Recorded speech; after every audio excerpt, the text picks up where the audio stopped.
From Martinsville, this is the Global SimRacing Channel's coverage of the Bootleg Racing League's 4th annual Stone River Outfitters Championship Shootout. Throw away the points, throw away a commentator script. This is for fun. This is for bragging rights. It's Saturday night, and the Bootleg boys are not behind the wheel of their familiar SK Modified. No, baby, it's trucks. It's a heat race format, so the action will be nonstop, and you'll be able to see it all from the first heat to the A main feature live as it happens right here on GSRC.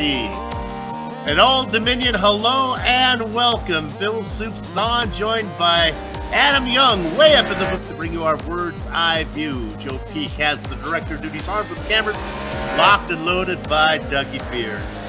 All right, Adam. It's Martinsville. What more is there to say? Yeah, I mean, it's one of those places that if you don't know and you know oval racing in America, well, then you don't know oval racing in America.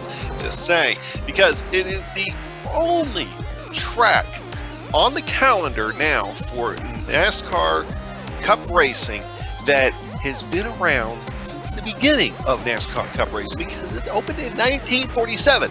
It's been around that long, and of course nowadays hosts 2 events a year, and it's always exciting, and these trucks are going to put on a great show here for today on the place that has asphalt in the straights, concrete in the turns. Let's go ahead and take 2 laps around this place, and otherwise known as the paperclip in the GSRC truck.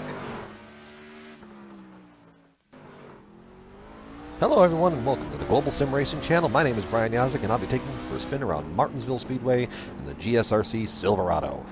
Martinsville is all about corner middle to corner exit.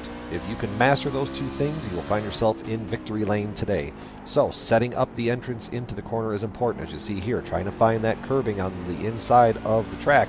But don't get too low, because then the car will actually jump out on you. Back down into turn 3 once again, find the yellow, back into the gas. Now your braking point here is probably a little bit later than you would be in the Cup car, just because of the lack of power, but too far down, and that's what happens to you right there. You get a little squirrely on entrance, and it basically kills your whole run off of the back straightaway. So back down into turn 3, float it through the middle on the brakes, still back into the gas really hard, let that truck surge out of the corner, back down into turn 1 one more time, float it through the middle on the brakes very lightly, back into the gas extremely quickly. Coming back down into turn 3, you're going to, once again, find the bottom. And Martinsville is a very rhythm-based track. So what'll happen is you find yourself in a nice little rhythm. You can kind of float the truck in the way you like it. But the right rear tire is going to be your best friend. If you abuse it too much early on in the run, it will make you pay later in the run, because coming off the corners, you're going to be sideways the entire way off of the corner. Martinsville puts on a great show.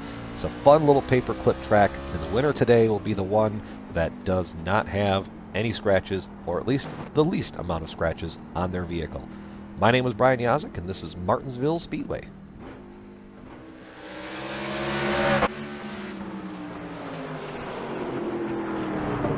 They call it the paperclip, a half-mile of mayhem, the Augusta National of racetracks. It is Martinsville, and that's how you get around it in a truck.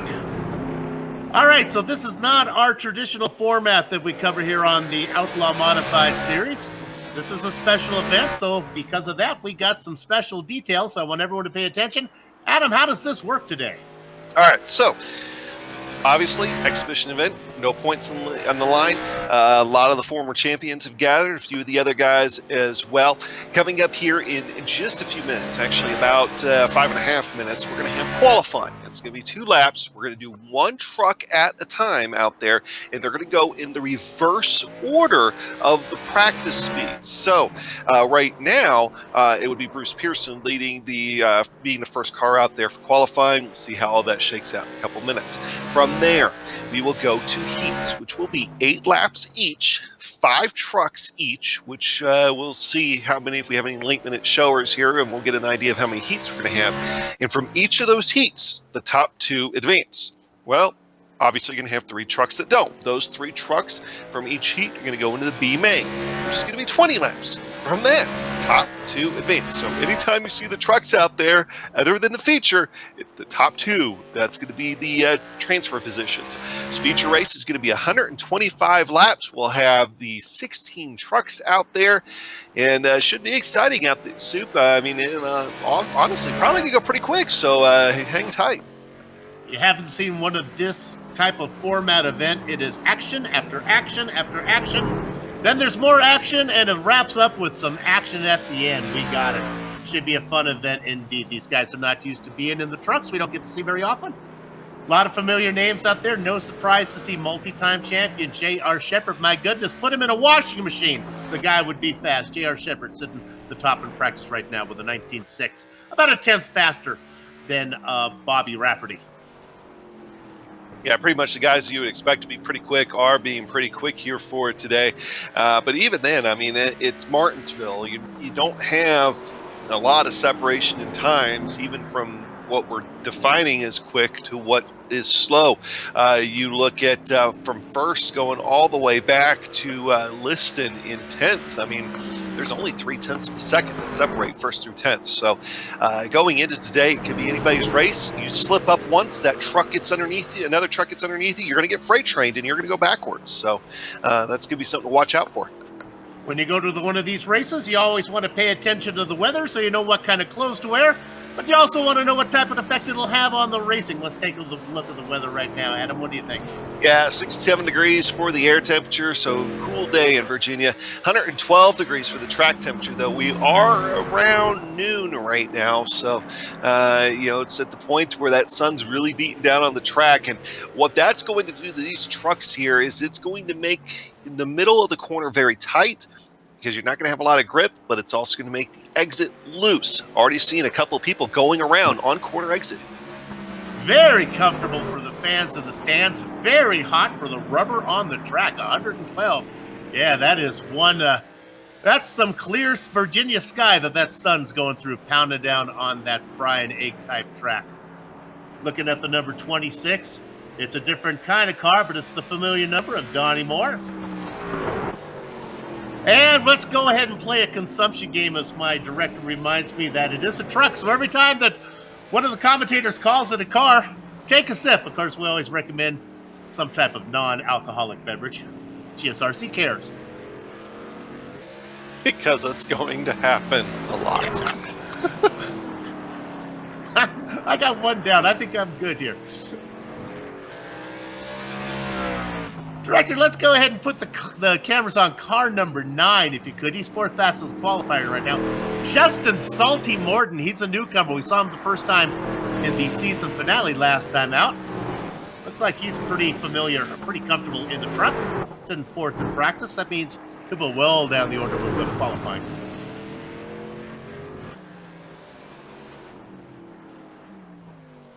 Which right now we got 18 trucks in the session, so I think that would mean that 2 are going to go home here today. So at least at this point, got a minute and a half left, and we'll see if any last-minute comers get in before qualifying ends. But that's a lot to fight for still. I mean, you still want to win this thing. It may be an exhibition race or maybe no points in the ride, but you tell any race car driver there are times where bragging rights are everything, and then that's what this race is about, being able to say, hey, I won this thing until the next time we do it.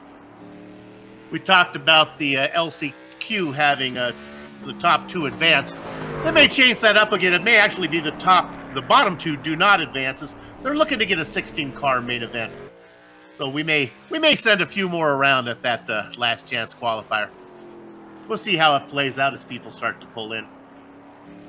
Got to kind of be flexible when you get to one of these. And there's one thing that we didn't mention in the race details that's going to be pretty key. When we get to the feature race, the top 8 are going to be inverted. So right there, I mean, even if you're J.R. Shepard and you start trying to run away with this thing, you're going to have to fight through traffic once you get to that A main. So that's going to be pretty exciting to watch right there, because it's really going to mix it up. I mean, half the field is going to be inverted.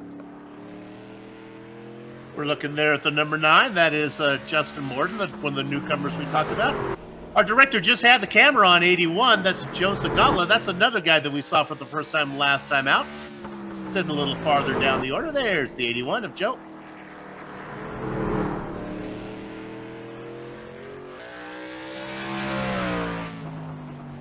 And that'll just about do it for practice. So now we get down to qualifying for real. And I believe we're going to start this off, if I know what I'm doing here. I think we're going to see Austin Belke maybe first out, as he was the slowest in practice. We'll see how that actually plays out. Qualifying will determine what heat they are put into. And of course, that depends on how many heats they set this up into. I'm thinking we're going to be somewhere around 3 or 4 heats. Looks like 3 heats. And Austin now out on track. Just took the green flag.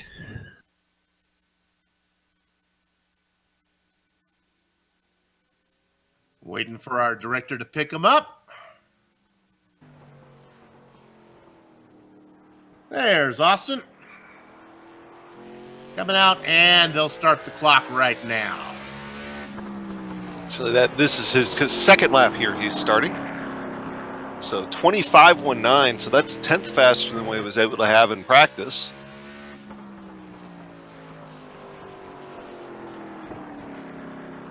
Coming around for the checkered flag. Can he better it? Let's see if the second laps are faster. No. Nope, not that time. 700 slower. Austin, baby, you're on the pole. So Bruce Pearson should be up next. He's still sitting on pit road. Now he starts to roll.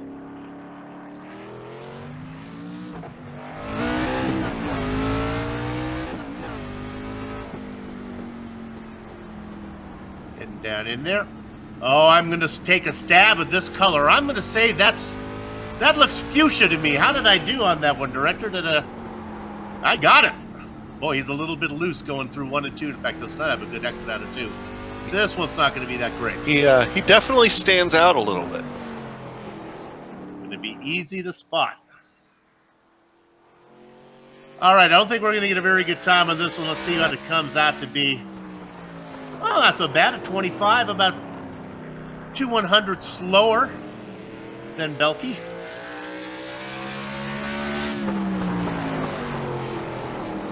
I'm looking for him to pick up this time. Let's see if he can get the power down out of 4. See if he betters it. He does. So puts down a 3.65. So that'll put him in the provisional pole here, but still very early in the qualifying session. So Bruce Pearson, Austin Belkey. Of course, if you've never watched the baseball movie Bang the Drum Slowly, Bruce Pearson, the name of the main character, check it out. One of my favorite ones. Right now, here's an old-timer, probably knows that movie, Lowell Jewell out on track. Just completing his first laps. Now we're starting to get to the point where we're starting to fly a little bit here. 4.68 though, so that means Bruce Pearson's still faster than him.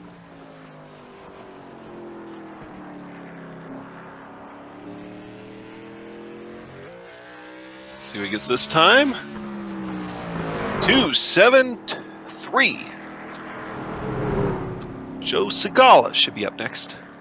And that's going to put the number 3 at the top of the chart.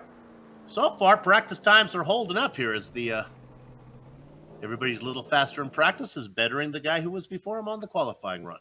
Yep. Joe Segala now already in his first lap here, coming through 3 and 4. Let's see what he's able to do as far as time. 23.5. Second lap definitely shaping out to be faster here so far, Sue. A little faster than Pearson, not quite as good as Jewell. Gets the 81 down into corner number 3, tried to keep it down low, get on the power as fast as he can, come off a hero. He's got a good drive. I like what I see here. Let's see if he betters it.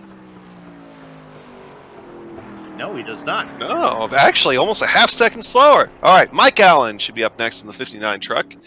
Still sitting there waiting to roll. Okay, so he's rolling for his warm-up lap now. One of the many Allens who are in this Bootleg Racing League family. Going through the gears right now, getting the 59 up to speed.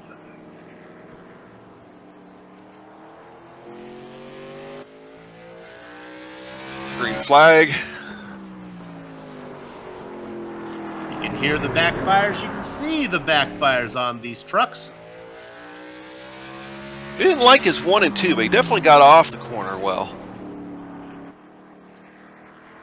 Lets it roll through 3 and 4. Back on the gas. First time. There you go. Hey, That's 20 flat. good, solid 0.2 faster than anybody here so far. That's his first lap. And a 10th faster than he was in practice. Let's see if the second lap. 300s. Yeah, okay. I ignored it after the decimal point. I didn't pay attention.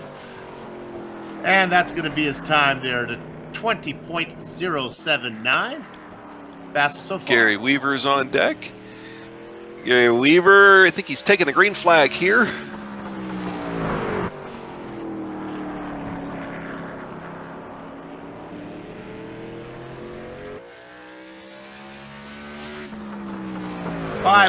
He's going fast here, Soup. I like this lap so far.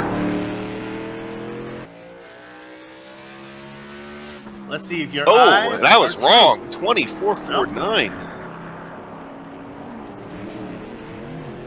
Sometimes the eyes fool you. little bit loose coming out of 2 that time.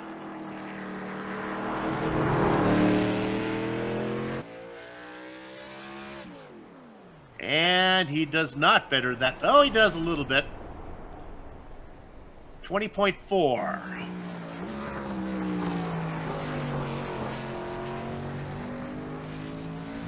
I'm expecting things to be close enough, though. That 700ths there can, it might make all the difference.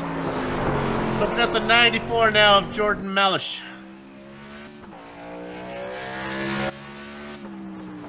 .269 for his first lap.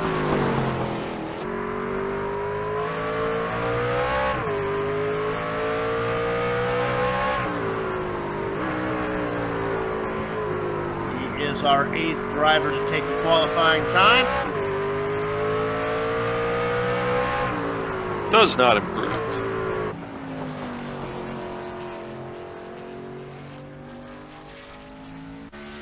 So Robbie Robinson should be up next in the 56 truck here. Robinson with a reputation of people hitting him. One good thing about lone qualifying is he won't have to worry about that. He's got the track to himself. 21.41. So that puts him second fastest here so far. Mike Allen still on provisional pole. Robbie, though, coming down into the 3 and 4. A little bit off the yellow line that time. Let's see if he can improve. Nope. Cannot. 357. Todd Liston in the 87 truck should be up here.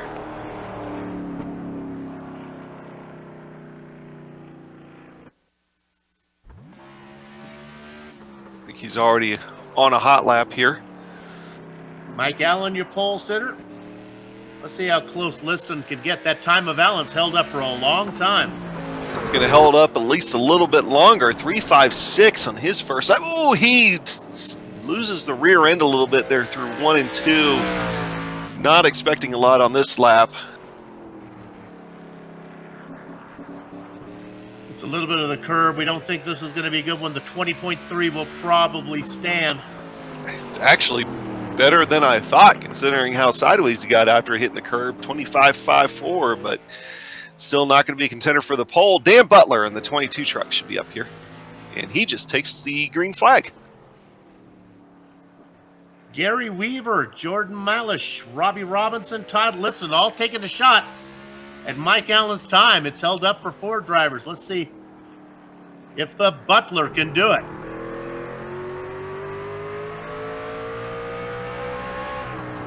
Oh, 6.4. Provisional pole.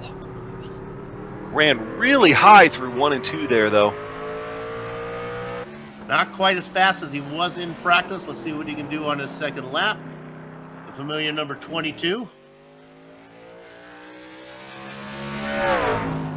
3.76. Yeah, running high there through 1 and 2 on his second lap really hurt him. Brian Dean in the 23 truck should be up, and I think he just took the green flag. It was a 10th under 20 flat in practice. Let's see what he can do.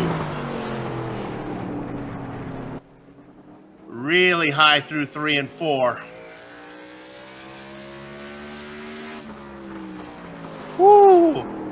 0.20. So he's going to take the provisional pole from the likes of Dan Butler.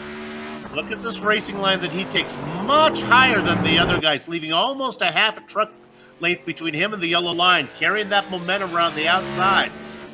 First lap in the 19s, 19.990.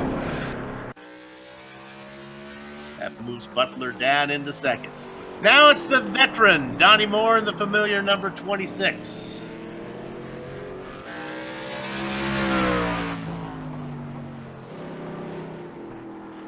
You see Donnie much lower to that inside than was Dean. Works for him.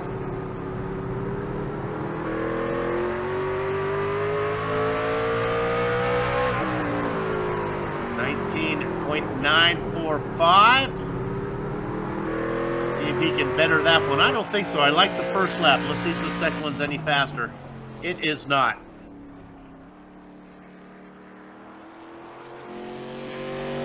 Mike Holloway is He's got it. stopping on pit road. And he blinked away. Trying to He's see going what to try it one more time here. Yeah. So it is Mike Holloway. If you're wondering where Sean Crackers Ambrose is, he is on holiday. I know he doesn't like to, he likes people to think that he's always working, but he's taking a little time to go home, visit the family back in Texas. So let's go ahead and see what Holloway has to do. And you do see him with the 31 truck, but later on in the race, you see him in scoring. It will be the 5 truck. That'll be your driver, Mike Holloway, right there. This confuses me. The magic of iRacing coming across the first time. 977. I think that'll put him in 4th. Second. Wow, I was off by a little bit. I was saying I like that second lap, and then went way high there to 3 and 4. That high line worked for Brian Dean, does not work for Holloway, the 19977 sticks. That's going to bring Adam up Shane should be up next in the 31 truck here, the actual 31 truck. I believe he is on his green flag lap right now. This is my teammate in PRL Trucks, so hope for a good run for him here for today. Oh, then he should be familiar in this machine. That's right. 22:04 though. Still 4/10 off the best practice time he had. And I think he's just going to go ahead and say, I'm good. Justin Morton should be up next in the 9 truck. And I think he just blasted by the outside there. Newcomer to the series, we saw him for the first time in the season finale in the Outlaw Modified Series.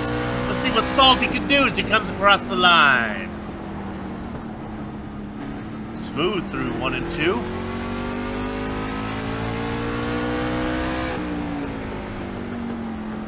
Very smooth. Gets in there a little higher up there. The Brian Dean line through 3 and 4. Let's see if it pays off for him.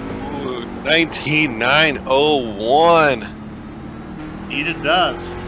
He had a lot of wheel spin off there, off 4.2, and still got the job done. I wonder if he's going to be faster here.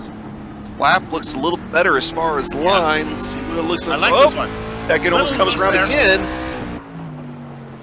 He betters it. He was working it. All right, that puts the number 14 out on the track. That's Kenny Kibbe. Whoops. Keep it off. Whoa. Hit it, keep it off That's the all wall. right. Woohoo. Yeah, this is warming up the tires. That's right. 22.6. Yeah, he does not get it going. This is going to be ugly on lap number 2 as well. Yeah, I don't think he had enough front straightaway speed there after recovering from that. Almost would have been better to turn that car around and see how far iRacing would let him go before he started again. Oh, he's going to be well down the order, so he's got it. Well, he did pretty good, 24. It's not all bad, though. Remember, there's still that top 8 inversion for the main. And that's going to be it for qualifying. So it's time for our very first heat. And let's tell you who the 5 drivers are here. We've got Justin Salty Morton, the Butler, Dan Butler, Jordan Malish, Bruce Bang the Drum Slowly Pearson, and, oh my goodness, J.R. Shepard. JR did not put in a qualifying time.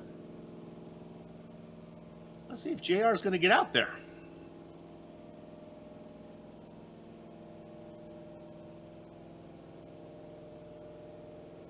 A little bit more on the grid there than we would have expected, but there you have it. Still waiting for JR. There's the champ in the familiar number 98. 8 laps of racing. I do not know if we have yellow flags. I'm going to assume there are no yellow flags here, but you never know.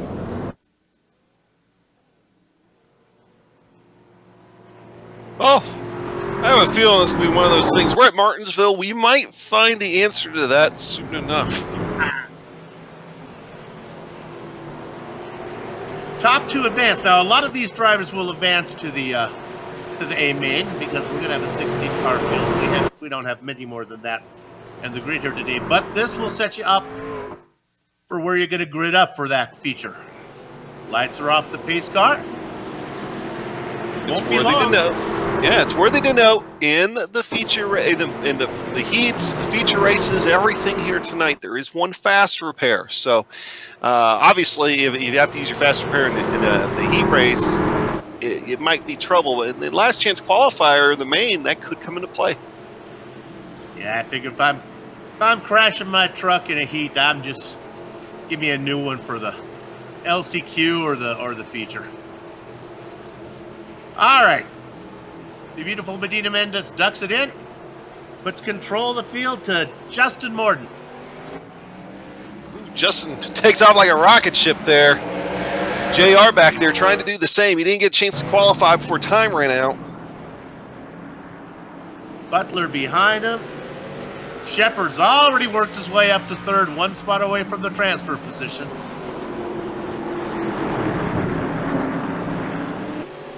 And the first lap is in the books. Morden begins to open it up a bit. The battle is that banana-flavored car of number 22 is very loose. That is Dan Butler. He's going to lose the spot to Shepard. And, boy, he's able to hang on to third, though, as Malish does not get around him, but he's working on him. And that's still important because that's going to be order for that last chance qualifier where only top 2 will advance there. Of course, in this, it might end up being bottom 2, as we talked about. Even then, though, you still will win it. Right now. Malish getting underneath. You can see him ducking underneath. He's going to get that spot. The Butler is stuck up top.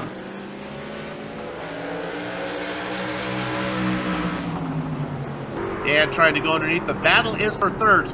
Little by little, Shepard begins to reel in Morden, but he's not there yet. He's about 4 car lengths back. We ride on board with the driver in 5th. That is Bruce Pearson. Look at that! Bruce there. A little bit of psychic directing there from our director as he had us on the car that caused the issue.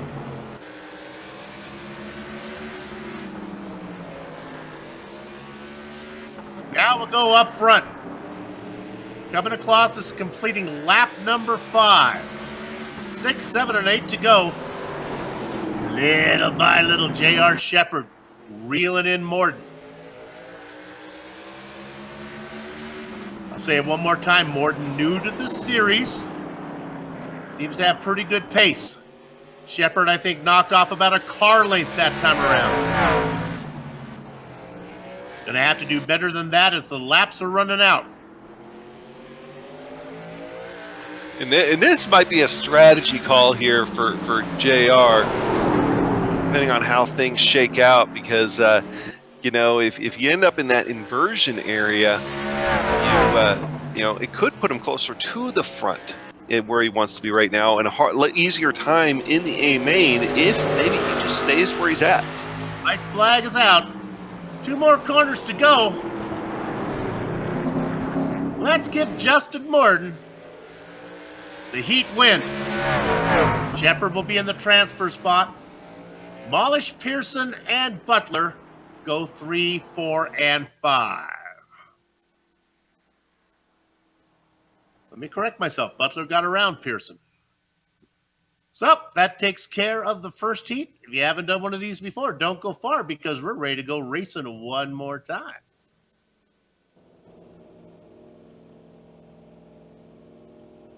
They're gridding up for heat number 2.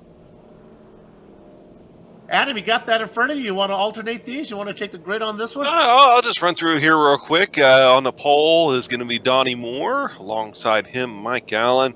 Lowell Jules starting in the inside of row 2. And then the outside of row 2 is going to be Gary Weaver. And shotgun on the field is going to be Bobby Rafferty. And so I expect this to actually be pretty tight there for that transfer spot. This is going to be a pretty exciting one. Of course, Mike Allen was on the pole for a little while. Donnie Moore able to sneak in there. Moore and Allen in the transfer spots right now. Lowell Jewell inside of row 2 looking to pick up one spot.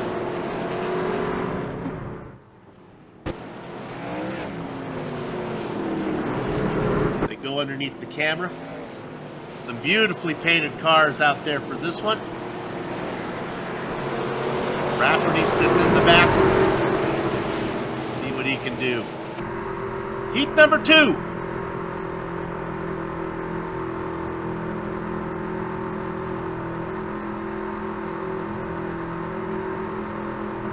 Pace car pulls in, gives control to the veteran Donnie Moore. Moore checks him up. He waits, he waits, he waits, he waits. Ooh, good restart, or good start. Mike Allen, a little bit of sleep and looking on the inside, ducking in there. Can't make it happen is Rafferty. Rafferty's still working though. He's already picked up 2 spots. He picks up 3 spots. From 5th to 2nd in 1 lap is Bobby Rafferty. Bobby was one of those ones that did not get a chance. It was him and J.R. Shepard that did not get a chance to qualify before time ran out. And both of them had something to prove in the heat, and they're going to transfer right away as long as things stay the same. But Lowell Jewell is not letting it go easy. He's still right there, and if Rafferty makes one mistake, Lowell will be able to pounce on it. Qualify, schmollify, says Robert Rafferty. They start to spread out a little bit as we look back at Lowell Jewell getting loose and making contact.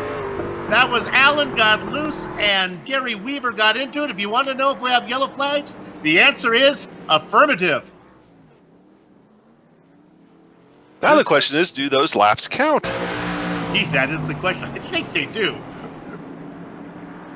They don't have that feature yet in iRacing.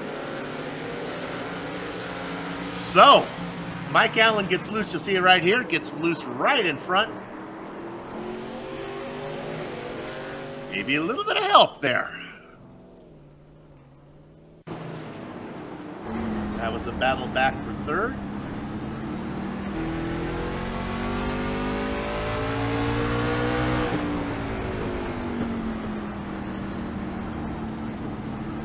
Weaver behind. We right on board with Weaver. Will be double file restarts here. There's the bump on the right hind quarter. Well, this is not good for Donnie Moore. Donnie Moore had this thing in the metaphorical bag. But now he's got to really work on it. And if Bobby Rafferty can have another start like he had, a restart like he had to start this heat, Moore might be in trouble. Yeah, Rafferty took off like a cannon, but so did Donnie Moore. Donnie Moore timed that last start perfectly. Right now, the way it's shaping out, if the lights go off on the pace car here, we should have a 1-lap shootout. And if they don't, well, we get nothing. Lowell Jewell in the number 3, not all that unhappy, probably with this yellow flag.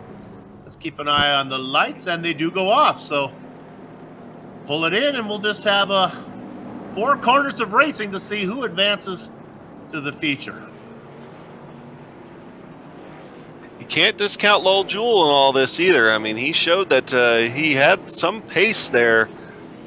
And if you know, the likes of Donnie Moore and Bobby Rafferty get to racing side by side, Lowell Jewell could pounce. Keep the number 3 right on the tailgate of the 26. Make no room for Rafferty to pull the car in. Another great jump from Moore. He leaves the other 3 cars behind. The only one that sticks with him is indeed Rafferty. They go through 1 and 2. Rafferty with a great run out of 2. He could stick it down on the inside for the final 2 corners. He does. Oh, they bump. contact. Moore straightens it out. I don't think that Lowell Jewell is going to get there. Let's give heat number 2 win from last to first. Bobby Rafferty, watch out for him in the feature. Donnie Moore gets a transfer position. Lowell Jewell tries he might, could not get there. Rounding out the rest of the cars there in that heat, Gary Weaver and, nope, let me get that right. There we go. We have Mike Allen and Gary Weaver, 4th and 5th. 2 heats done. We move our way to heat number 3. And they begin to roll. Let me tell you who you're going to be looking at. It's the number 5. Is it actually the number 5? It is indeed the number 5. That is Mike Holloway. Danger, Robbie Robinson on the outside in the 2nd spot. Newcomer, Jonathan Livens-Segala, 81. Kenny Kibbe, 4th position. And it looks like that's all we're going to have. It's just a quartet of cars out here right now. Yeah, in order to make it even between the 3rd and 4th heat, each of those will have 4 cars in lieu of the 4th heat only having 3 if we would have had 5 here. So this will have 4, heat 4 will have 4.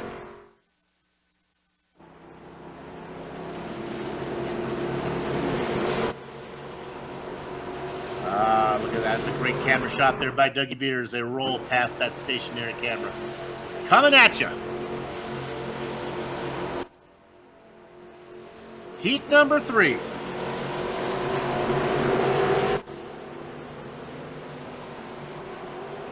All eyes on Mike Holloway. Holloway with a good start. Robbie Robinson with a nice run on the outside. And for the first time, we have a little too wide into corner number 1. But they get that sorted out. Segala being challenged by Kibbe. Kibbe has the momentum in the 14 wide. He's going to drive off a 4. He gets that spot. 1 down for Kenny.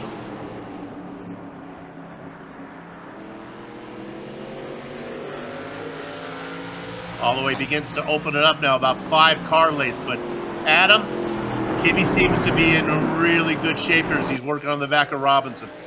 Yeah, I remember Robinson, he kind of liked to run a little high in qualifying too, and it seems like he's kind of leaving a half lane up from the bottom in race 2. Not right there though, kind of shut the door there, but if Kibbe's able to get his nose in, I think he'll be able to take away that 2nd spot. Finishing lap number 3, Holloway comfortably out in front. The action is for 2nd. We ride on board with Robinson. Looking back at the 14, that is Pestern.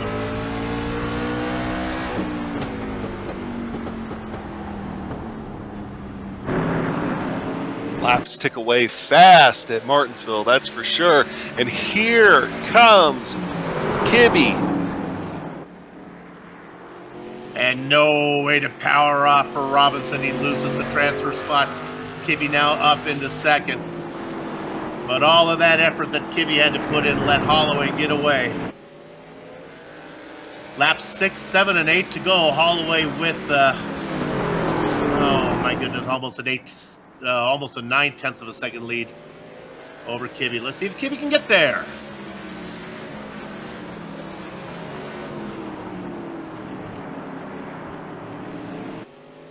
Coming across this field, spread out more than any heat we've seen so far. Fairly evenly too. Kibbe is gaining on Holloway. I just don't think he's going to have enough time here.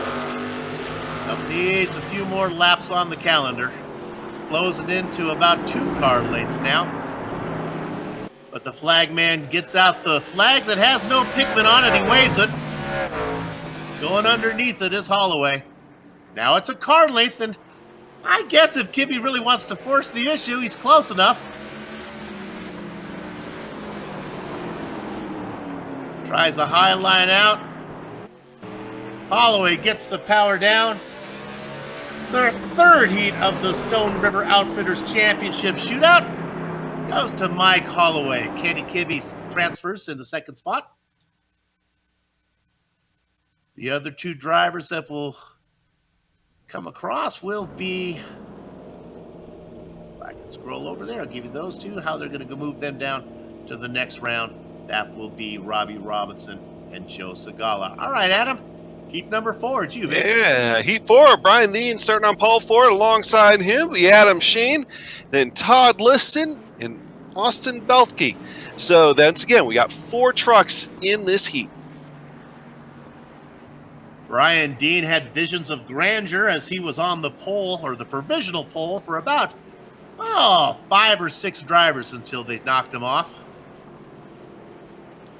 The good news is for Dean, he's pretty quick. The bad news is the line he was taking in qualifying was that high line, which should leave an opening back there for Todd Liston in the 87.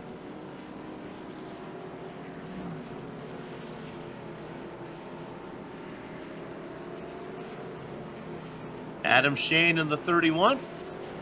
Lone Toyota. All by myself. Well, when you're in a series that's sponsored by the Bootleg guys, you're not going to find a lot of Japanese trucks in this one. Hey, they're made in San Antonio. Okay, there you go. Pace car is in. Control the field to Brian Dean. Look at Shane trying to get a little momentum out there on the top side. Gets a pretty good start. Yeah, good start, but not good enough. Dean had a great one, but runs really high there through 1 and 2. Adam Sheen kind of gets stuck behind him a little bit. That's going to allow Todd Liston to get to the inside of him.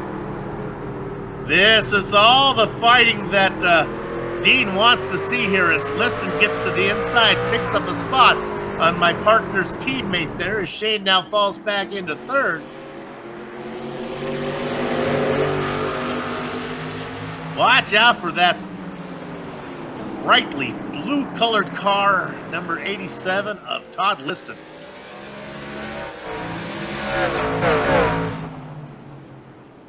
I'm courageous today. I got magenta right. I'm going for colors. You can't stop me. Look at second, third, and fourth. 3 of the trucks in this heat were able to set 19s in practice. So three guys were on the quicker side of things with how everything shook out. But Ryan Dean showing he's the quickest of them all right now. I mean, that's a good quarter straightaway lead right now on Todd Liston. As he finishes the halfway mark, he's really comfortable out in front. Todd Liston was able to get that pass on Shane, so he's in the transfer spot as he gets about a 2-car length lead on the man who started in the second position. Still in the mix, though. Austin Belkey back there watching.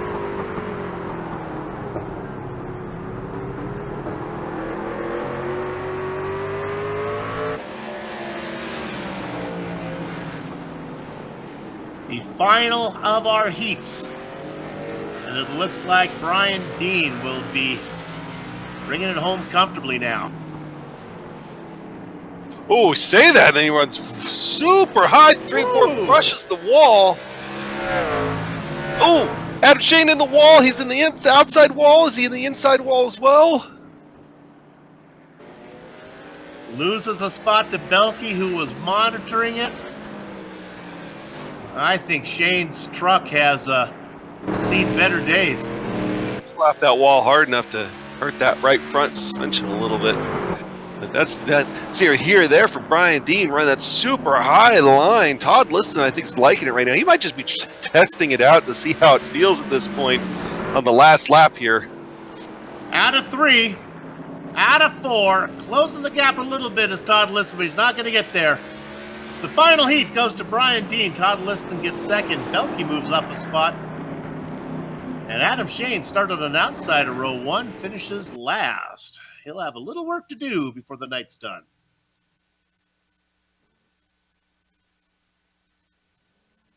And with that out of the way, we go to the last chance qualifier. I'm counting 10 cars out there. I'll take the top 5, leave the bottom 5 for my partner. Give him a second there. They're out on the grid. I see Jordan Malish is also on pole with Lowell Jewell outside of him.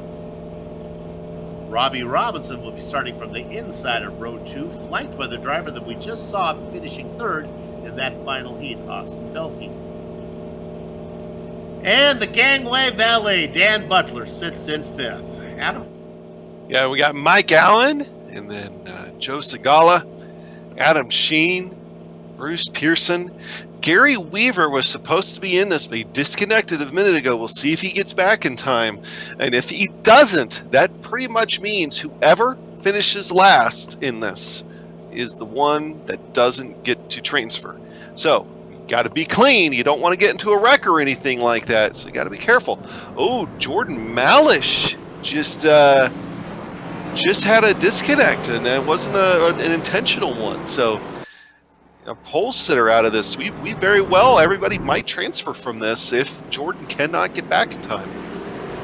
Good news for Bruce Pearson, and if you paint your car fuchsia, that's what you're going to get. You're going to get the luck of the fuchsia.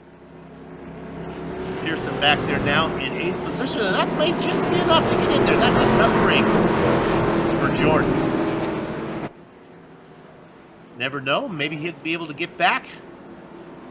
Still have cautions, still have lucky dogs, so we'll see. So Robbie Robinson now saying, well, I guess I am on pole as he eases his way up there, and abracadabra, I'm in control. Lowell Jewell saying, well, I was in the 2nd spot. Couldn't I pull down there and get that pole? Nope. They just bring up the inside row. So Lowell Jewell's still stuck on the outside. Let's see what Danger Robbie Robinson can do in control of this field now.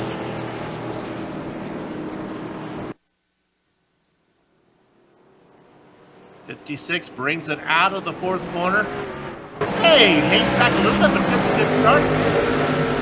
Jewell going to be able to tuck into 2nd. The battle is for 3rd. The Butler on the inside, Belkey on the outside.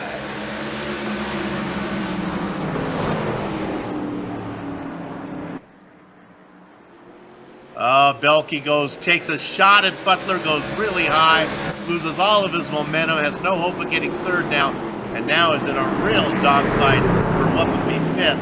Segala gets the best of that. Hey, look at Bruce Pearson from last. Already passed 3 cars.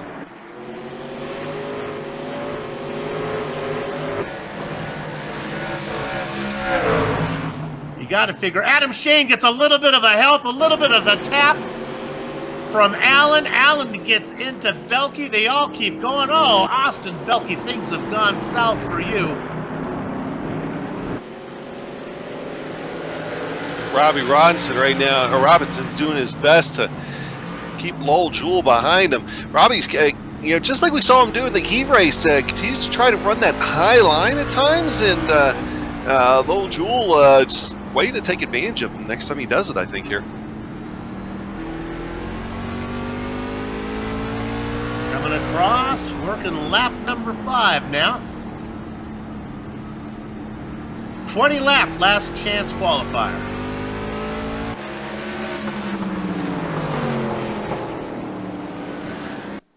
Robinson would like to win this one. It would be just a confidence builder going into that. Ooh, Bruce Pearson loose back, going through 3 and 4.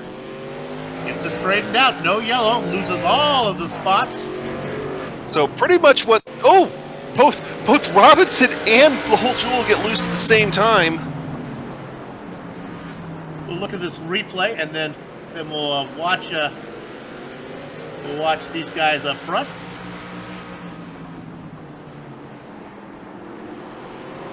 And there you have it.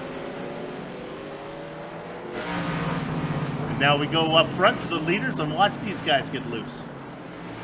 We're looking at Lowell Jewell in the 3. That wheel spin coming off 4.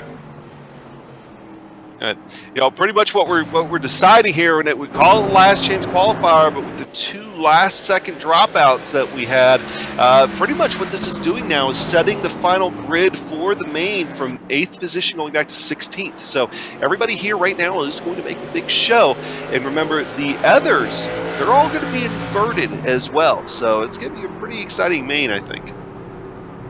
It's a last chance gridifier is what it is. Soup just made a word, but we should be used to that. Let's look back at the 81 as it's Joe Segala under attack from Adam Shane.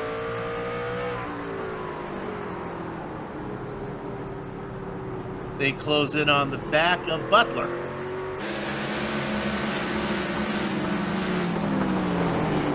Get a long shot. You can see that all these cars pretty much equally spaced right now. An interesting racing line from Shane there as he totally blew the apex through 3 and 4, loses a ton of time. Look at that one. Now you can see that. Look what that yellow flavored car has done there. That's Butler on the back of... All right, it's green. Urgh. On the back of Lowell Jewel. See, I got cocky. Adam, the director told me the 22 is green. Is that car really green, or is he lying to me? That's yellow, right? No, it's blue, Soup. Oh, thanks. Yes, it's green. All right.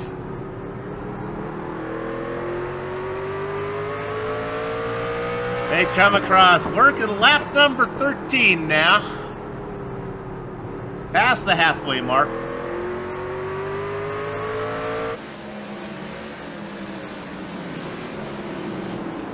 Interested to see what the 31 can do. This 31 car of Shane has been really fast, but really inconsistent. See if he can run down Segala. See if he can pick up a few more spots.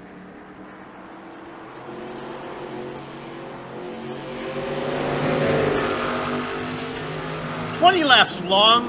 Adam, I guess tires could go away, I guess, after 20 laps. I don't know. I've never really done a truck here at Martinsville. I really think it's obviously tire wear is going to be a thing, not necessarily in 20 laps, but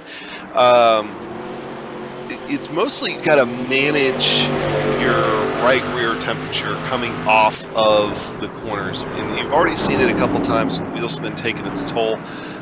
You got to manage that. You don't want to do that too much, and it's going to get angry at you. Then you can never get on the throttle. So that's the main concern in a 20-lap little race like this.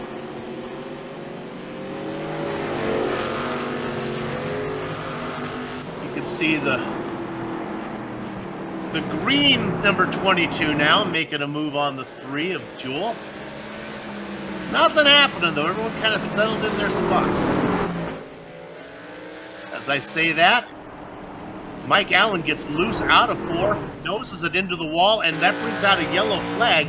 And with only 4 laps to go, that may be good night nurse for the rest of the drivers if they have a chance to catch Robinson. I think that we will finish under the caution.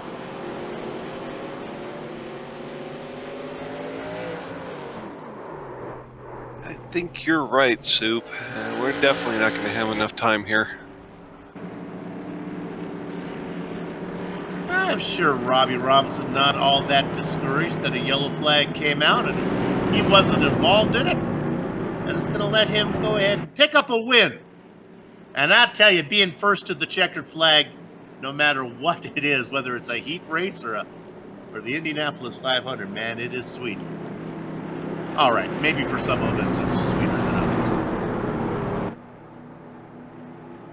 Well, and that puts him in the 8th spot there to start the A main. So, you know, that's not a terrible place. You could have some action up there, and that could become, you know, very advantageous for him. So as long as he doesn't get caught up in it. So it's not necessarily a bad spot, and winning here in the LCQ definitely helps out with that. Working lap number 19, coming under the white flag. And he gets it.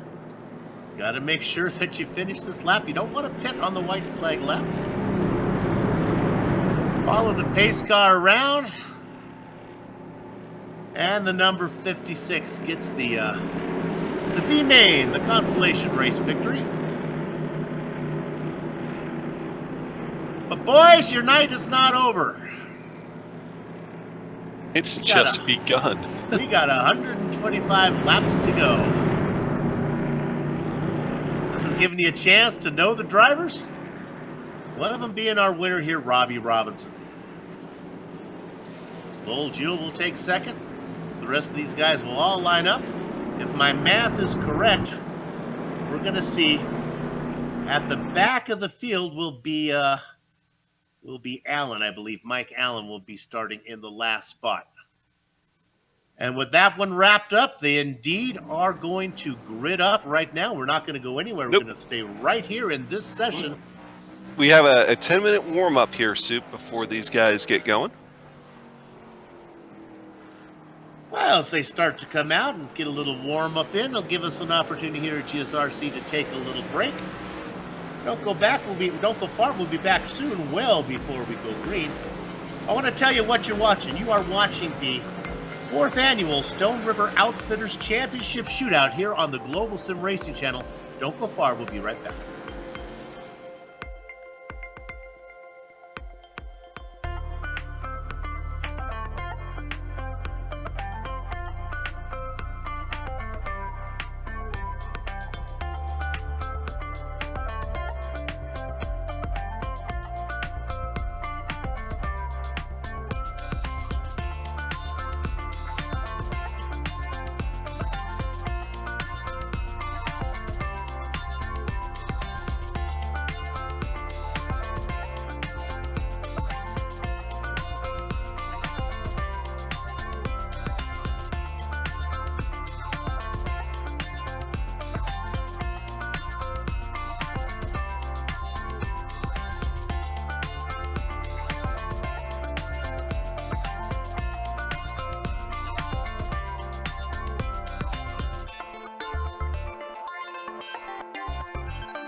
Streaming cyberspace into your place on the Global Sim Racing Channel from Martinsville.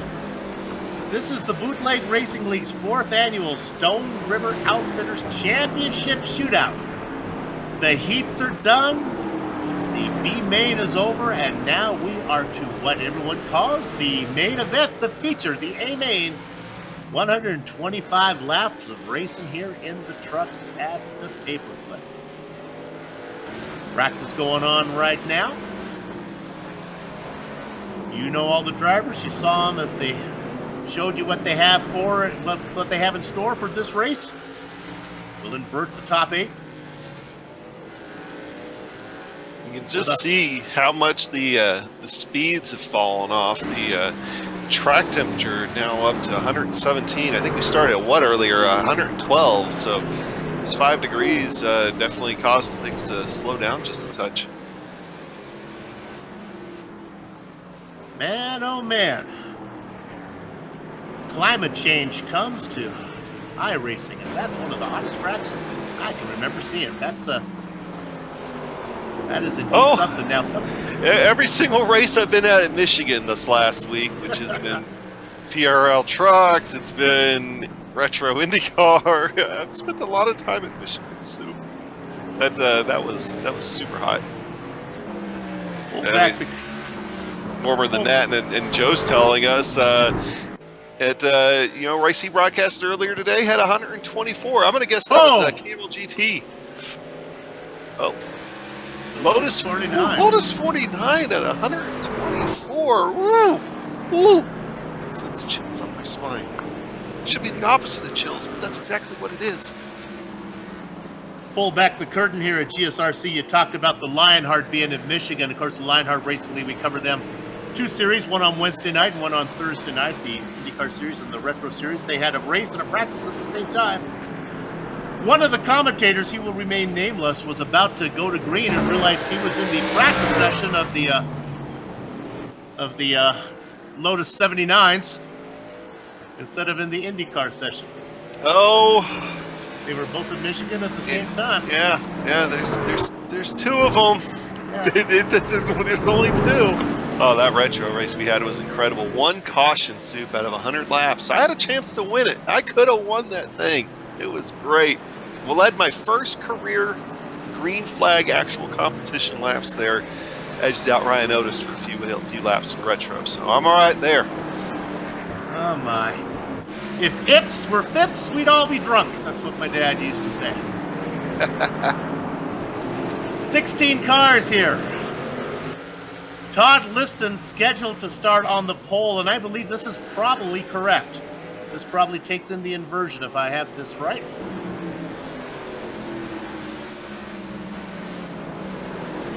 We'll get you the official order.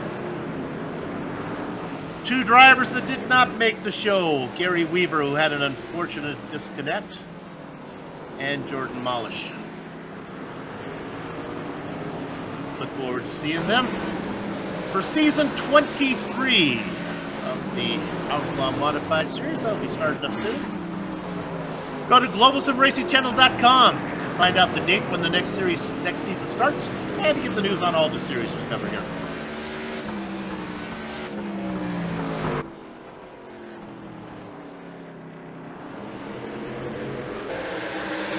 A lot of fun going on right now as the guys are working racing in a pack.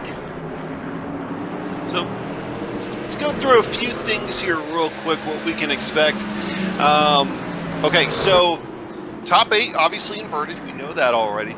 We're going 125 laps. Cautions will definitely be on for this. Restarts double file. And here's the key, Soup, and it could come into play actually relatively quickly. Lapped cars will be moved to the rear on restart, so you won't see lap cars mixing in or anything like that if you're unfamiliar with all that works. So leader can control the start and restart in turn 4, but you have to make sure the pace car is completely off the track. And of course at Martinsville, that's a big deal with kind of how that pit entry there works. Lucky Dog is on. Here's another key thing, Soup.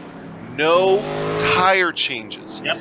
About the only time you're going to come down pit road, or that you're allowed to come down pit road, is going to be to take your fast repair, of which you have 1. So with that, these guys gonna go throw shoulders around for 125 laps. And just to people who are new to this format of racing, you can get a fast repair, but that doesn't necessarily mean you're going to get a new set of tires. So there's they'll fix your car for you, but you still got the old rubber that's on there. All right, practice is done, so it's time that we get to the grid.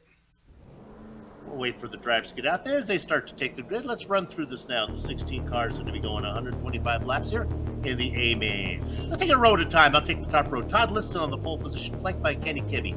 Adam? And then you got Mike Holloway and Brian Dean making up row 2. We do indeed. I'm showing Donnie Moore. Yeah, hold on. Okay, hold on here a second. All right, so I'll catch us up. Todd Liston should be in the first pole position. Kenny Kidney in second.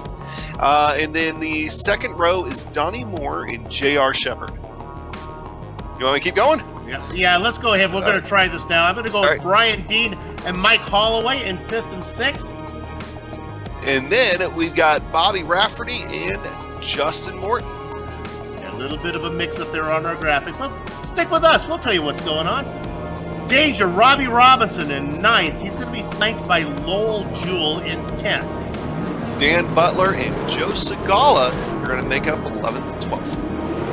Adam Shane and Bruce Pearson go 13th and 14th. And then the final row, Austin Belke and Mike Allen playing shotgun on the field. A little bit of the inversion going on there. Fooled our software, but we got it figured out for you. But you want to watch right now. This is Todd Liston in the 87. He's in control of the field up there in front. Adam went through it all, 125 laps. There will be cautions, and you need to take care of what's underneath you there because you do not get fresh rubber, and with a track temperature hovering somewhere around a Twilight and Venus, you want to be careful.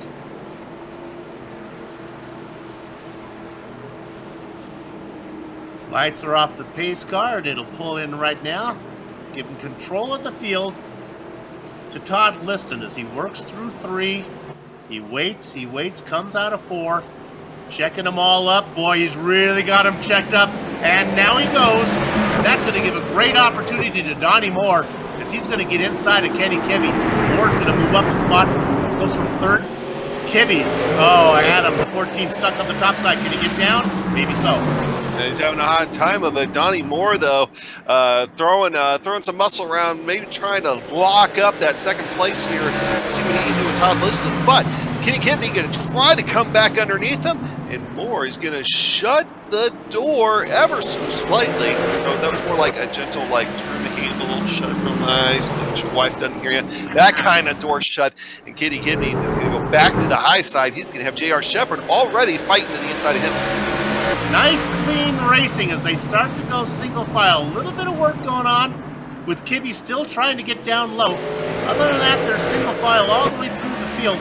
A little bit of a battle going on with Butler and Lowell Jewell. We continue, though. There we go.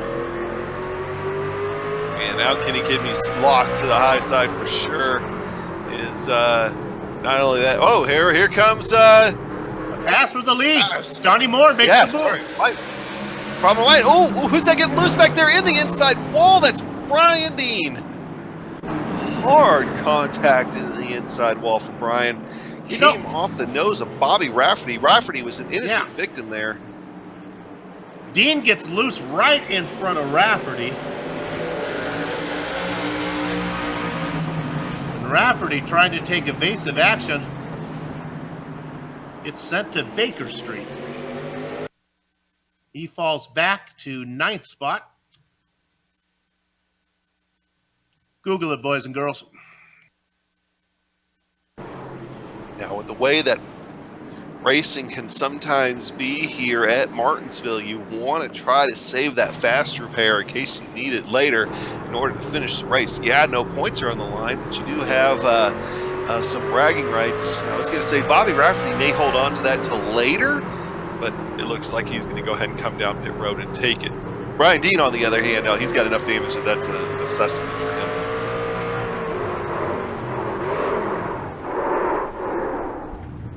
There's Bobby Rafferty going around. So what's that mean up front? Donnie Moore will be in control of the restart. Todd Liston, who started on the pole, will be outside of him. No real big movers to talk about here. Is everyone pretty much a spot or two from where they gridded up? Looks like Dean and Rafferty both saved their faster pairs. They were in their box long enough. I think they probably put some fuel in. That's one thing too about these trucks, Soup, is if you can keep full fuel on them, they sometimes feel a lot more balanced when you have full fuel on them. It's not like an open wheeler where if you're light on fuel, you're going to be super fast. Sometimes full fuel tanks make the truck feel a little better. They should lift the lid of the tailgate and put in a bag of cement or something. I don't know. It's a truck. Before you race, stop by Home Depot. Just saying. That's why I am the setup wizard. Coming in the next build. Is that along with go-kart racing? Go-kart racing and the option to put a bag of cement in your tailgate there. We're going racing. Johnny Moore gets the jump. Listed on the outside again, challenged from third position, but I don't think. Oh, JR, look at JR taking it deep. Oh, yeah, Donnie Moore hit that curve just a little bit. Shot to the outside. JR Shepard, though, he's hot right now. Shepard started in fourth, as up 2 spots. If you've been watching the Outlaw Modified Series, how many laps has Donnie Moore and JR Shepard been nose to tail in one order or the other? Kenny Kibbe sits in third, and my goodness, look at that dark blue car. You can see stuck on the top side behind those guys. In fact, going in the wall that time was Todd Liston.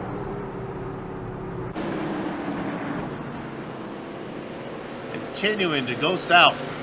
I think he kept it out of the wall, but he definitely had a ton of wheel spin. He's just getting freight trained. Indeed. Loses another spot. Finally puts a tourniquet on the bleeding as he settles into 7th.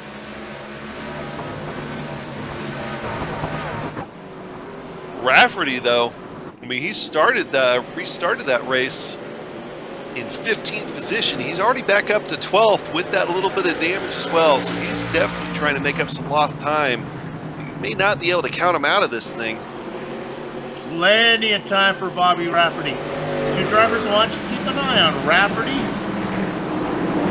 And also, well, I'd like to tell you, I'd like to see if I can find him in the lineup here somewhere. Shane in the 31 car sitting in 10th, I think, has a chance that Rafferty makes that spot. In fact, as I say that now, Shane and Rafferty will be nose to tail in a minute.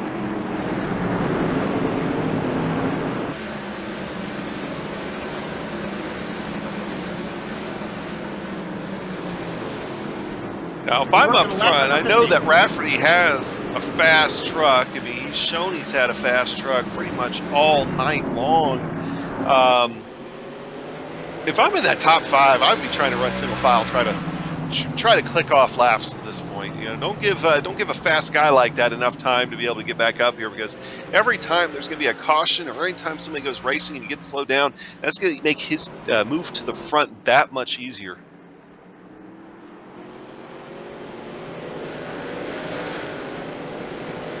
Let's check in on what would be like, I'm going to say Lowell Jewell in 5th spot for quick director, being challenged by Morden. Morden, another guy that might be faster than he's shown so far.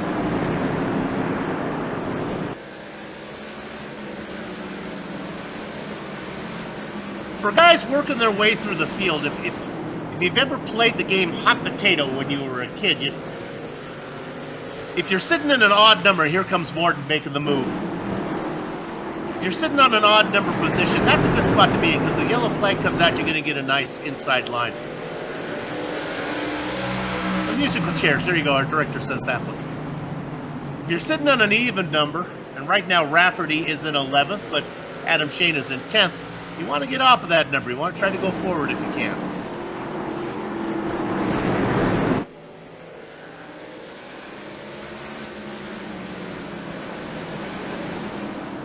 Looks like everybody's the same body. Here's Joe Segala right now, fighting to try to get underneath Adam Sheen for 11th position here.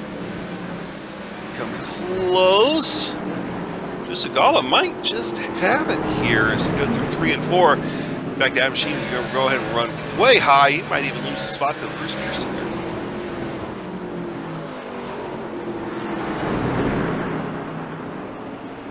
Lap number 20. And by the way, Rafferty already got past these guys. Rafferty's now up to 10th position. He is indeed. But on that even number, so he'd like to make quick work if he could of Dan Butler.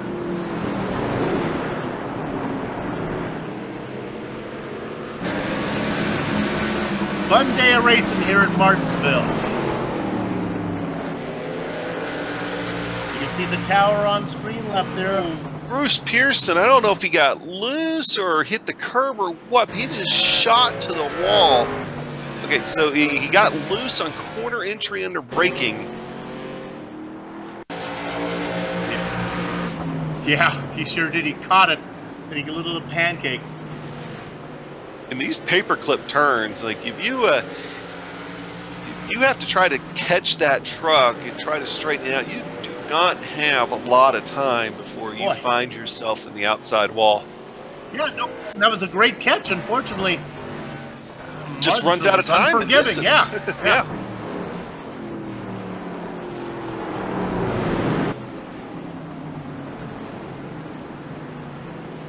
All right, now we look at Morton. He started in 8th. He's already picked up 3 spots. He is in 5th. Working on Holloway.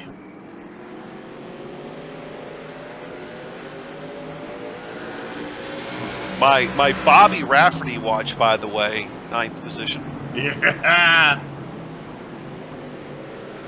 Got to put you on like a soapbox, give you a bell every time you meet. We just need like a little inlet in the corner where we just show Rafferty. Indeed. Well, he's been eating them up, and he's got a buffet in front of him. Won't be long until he gets up to 3 in a row. He's got Robinson, Liston, and Lowell Jewell all lined up for him. Watching the leaders right now too. Donnie Moore has started to slow up a little bit, and J.R. Shepard, I mean, he's been content to ride behind him for the last, pretty much since the start of this race. We're almost 30 laps in already. Getting to wonder though if Donnie Moore continues to just do 29s when J.R. Shepard can do a lot better than that. I mean, have to start to wonder how long he's going to want to stay behind him. And that point that you brought up there, that's also something that, while watching Bobby Rafferty work his way through the field is fun to do, when it gets to the end, there's a good chance he's not going to have as much left on his tires as the guys up front that are just hitting their marks right now. Of course, at 125 laps in this place, you might not just have enough left either way. I don't think no matter what, right? Matter. I mean, how thick is the cord?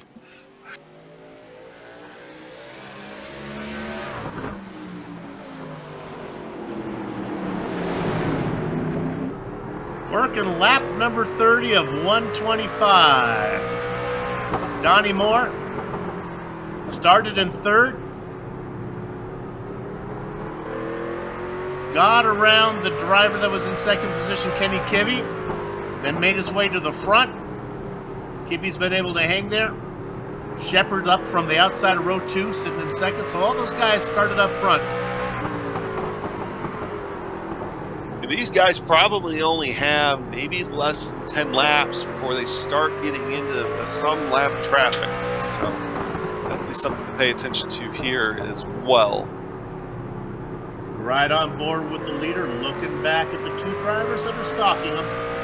Then you can see, as we stay on this for a minute, you can see those 2 cars a little farther back. That's Holloway and Morton. Oh, here's a move to the inside. You thought about it. Shepard was just putting his crook in there, see if he had anything not going to work.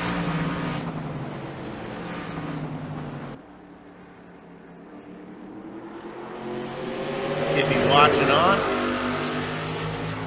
I'll just tell you this. Justin Morton got up to the back of Holloway, and when he got there, he couldn't do anything with him. And Rafferty not making any ground up on the 3 drivers that are in front of him. Liston, Robinson, and Jewell. Although Jewell, who was leading. Oh no, he's actually made a bit of ground here the last few laps. Oh! That doesn't help though. Just got tire spin and slapped the wall a little bit. Yeah, Lowell Jewell on lap 34 made a mistake, and he was running in 6th position, and he had to let those 2 guys go by him, and that definitely has allowed Rafferty now closer to the front guys. Actually, here's a change for position. Mike Holloway losing that Justin Morton. Justin Morton finally getting around him. Long time coming. Morton worked on him for several laps. We're going to take a look at this one. Got to the inside in corner 3.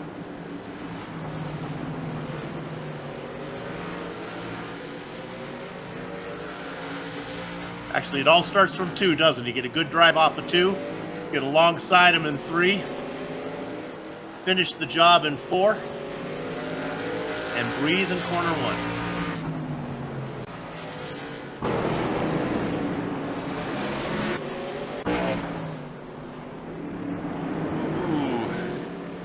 Here it's Robbie Robinson turned around, facing the other way, and tries to get it straightened out. I think dings up the other side of the truck. Now, you're going to think that the 87 got into him, but Robinson is definitely loose in front of the 87, and the 87 tries to get off, and Danger Robbie Robinson gets turned around. Yeah, you really only have so far you can go. And that happened so fast, you really didn't even have a chance to really kind of back off the throttle and get out of him. In fact, I think he tried. It's just too late. Plus, in some of the few races that I've raced in this series, is you're not only worried about avoiding the car in front of it, but you have to almost worry about braking too sharply, or you end up getting hit from behind. So you are truly between a rock and a hard spot when you got somebody spinning in front of you. Yellow flag on lap 38. We are now on lap 40. And the real winners there, by the way, were Brian Dean and Mike Allen, because they were, about a quarter of a straightaway from starting to get lapped by the leaders. Yes, they were. Lap traffic was going to be a factor. Justin Morton works so hard to get around Mike Holloway. He might be wishing that maybe he did now. He'll be starting on the outside of row 2. We'll see what Holloway can do. He'll have the inside line. And Brian Dean did decide to come down and take his faster pair this time by. So did Robbie Robinson. So those 2 guys have used theirs.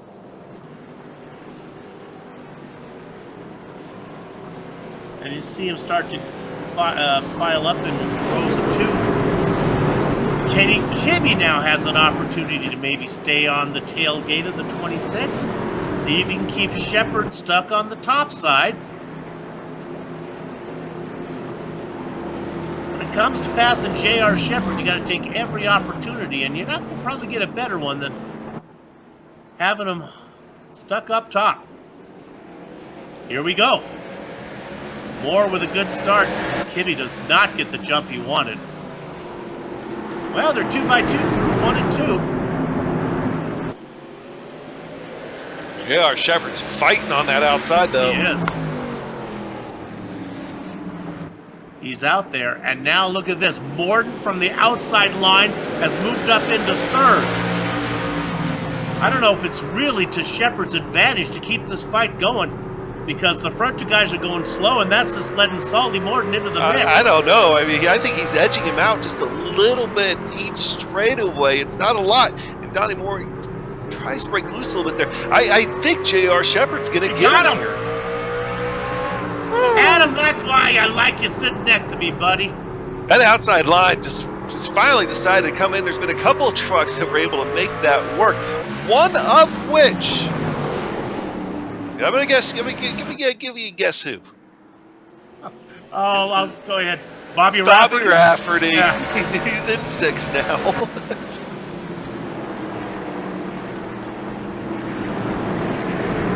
Now, look at this. We look at this battle with. Oh my goodness! That is Todd Lista taking evasive action. That was Lowell Jewell who got loose to his outside.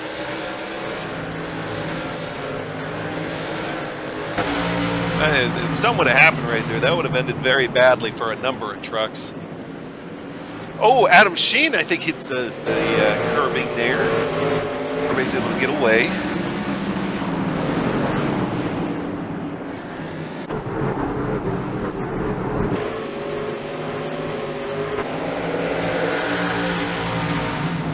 Looking at the subtle difference in line right now between J.R. Shepard and Donnie Moore. J.R. Shepard has not been able to run away from Donnie Moore quite yet. Donnie Moore continues to try to fight back, so might take a little while for J.R. Shepard's speed to come back in, but it's also a very slight difference in line. He kind of enters just a touch higher, I think, than Donnie Moore.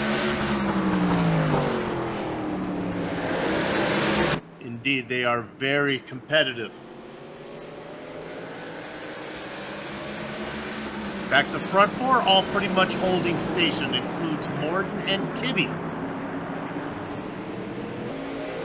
Now, when we had that restart, this is interesting. You had Moore that was on the inside of Shepard. He lost that position to the driver on the outside. You had Kibbe, who was on the inside of Morton, and Morton is loose. He's going to lose a spot. As I say that, Morton was able to get around Kibbe, so the outside line on that restart really paid off as Kibbe picks up the spot as Morton was loose.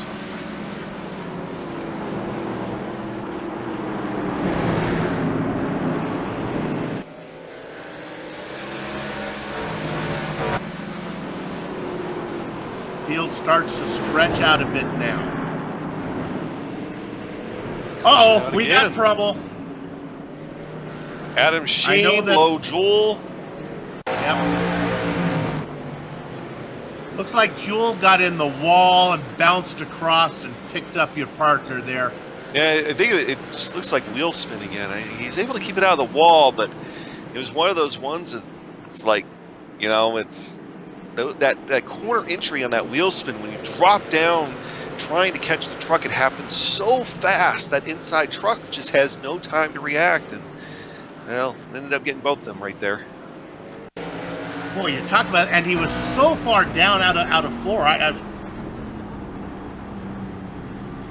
As a spectator, you would think that the car was safe by the time it gets to go.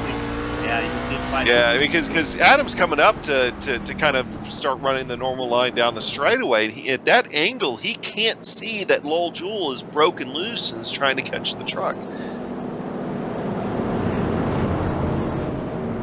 Okay, well, last time we had a restart, the outside line, J.R. Shepard got the best of Donnie Moore. So somehow Robbie Robinson ended up 3 laps down. You're going to see him going around here on the outside, getting one of those back as the lucky dog.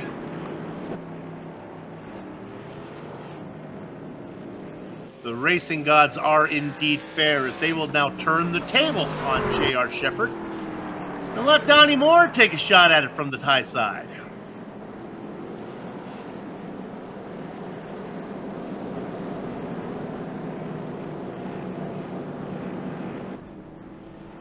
Holloway and Bobby Rafferty. I just don't know how much Rafferty will have left when it's time to go racing here as we get to the latter stages of this event. But he's got himself up to 6th. Got to be leading in most cars passed.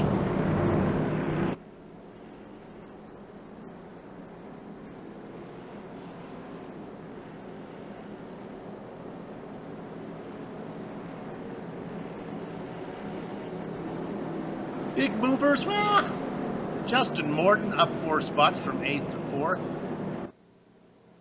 That's really about it.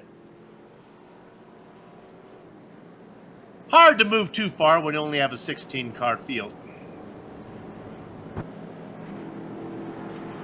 Really, I mean, the bigger story's been how far Todd Liston has fallen. I mean, granted, there was a field inversion and everything else, but, you know, I was kind of hoping he'd be able to stay up there and fight a little bit more than what he's been able to.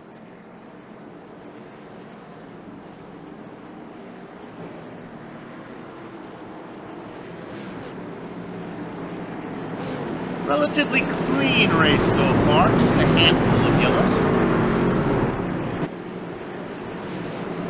14 drivers on the lead lap. 2 drivers who are a couple lap down. Danger Robbie Robinson and my partner's partner, Adam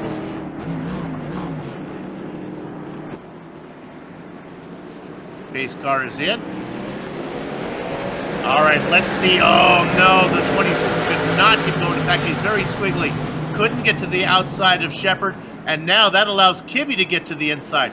The 14 and the 26 battling it up for second position, with Morton watching on in the popcorn position. Oh, J.R. Shepard loves seeing that behind him. This is his chance to try to run away here, see what happens. Morton gets checked up, and that allows, guess who? Bobby Rafferty to move to the inside. He's now in 5th. Kibbe gets the best of Moore now. Moore falls to 3rd. That's the farthest back he's been all race. It's actually 4th for Rafferty there, as he's got a bird's eye view of that battle in front of him. That's right, getting around as he got around Holloway and Morton. That moves him up now into 4th. Oh, is that Liston? Liston in the inside wall. We gonna see a caution out of it? No, no caution. Stay green. Just to the inside of Dan Butler. Butler had to say, "Oh mercy!" Butler it was that wheel spin. I mean, he very easily could have shot to the outside instead of the inside. Thankfully, he was able to use the wall. In fact, I think probably to straighten himself out. I don't think he has any suspension damage, just a little bit of body damage, which doesn't affect you as much here as it does other places. I mean, it does, it's just not a lot.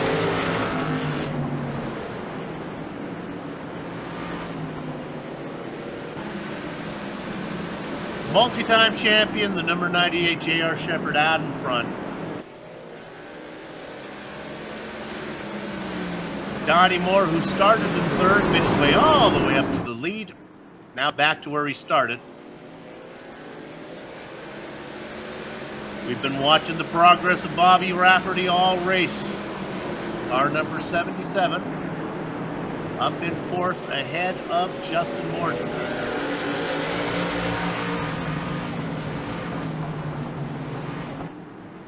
Oh, a pass down here underneath. That is Mike Allen. Gets underneath the gangway. Oh, Morton! Oh, Allen gets loose.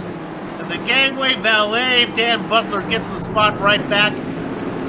Allen now trying to hang on in front of Brian Dean. Dean picks the spot. Racing gods giveth and take it away. Once you do that once with that rack end breaking loose on you, it takes it a little bit before it calms back down for you. So he's got to be careful for the next couple of laps on quarter exit. Donnie Moore got loose.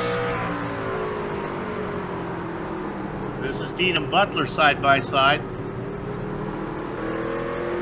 Give another spot to Bryant. Oh, Donnie Moore had some sort of problem here. Trying to see what happened. Yeah. He got loose on quarter entry. Yeah. He's going away from way high. That's Rafferty now fighting with him. We'll hold him off. Oh, but he gets loose again. Yeah. The truck is angry at him. She's gone. That's all she's got. The 26 losing spots. You can see there, the temperature now up another 2 degrees. Track temp now up to 119. Oh, Justin Morton almost shoots off to the inside wall. He's able to save it. This is getting fun to watch as he loses a spot to Holloway.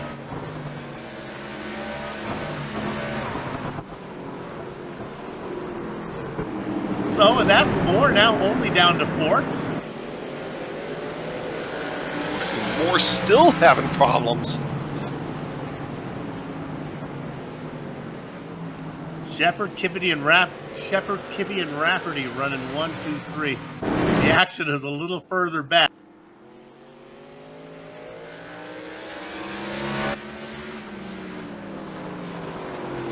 As we look at this battle for what would be, well, let's say it's 4th position, really starts with Moore.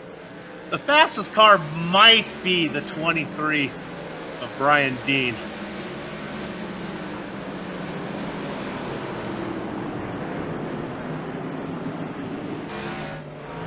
Rafferty beginning to fall into the clutches of Moore now. Well past the halfway mark. With the heat and the weight of these trucks, I think those guys got their hands full. Moore again loose.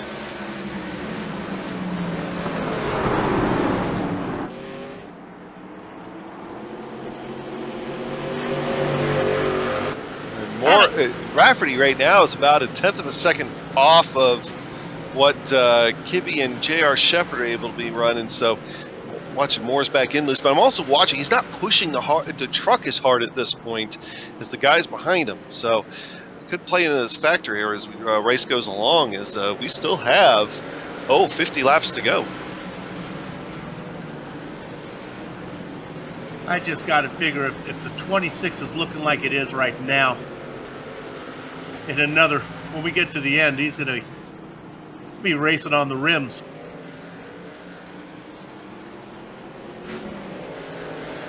He'll definitely be able to cook some food on those rear tires. I mean, if he's hungry at all. I mean, it'll taste a little rubbery, but it's okay. I mean, it'll digest just fine.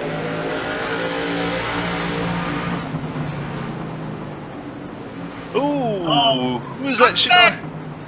That is Salty Morton. He almost put it in the wall. He caught it. It's like he somehow he got surprised by Mark Holloway braking when he did, but was able to catch it.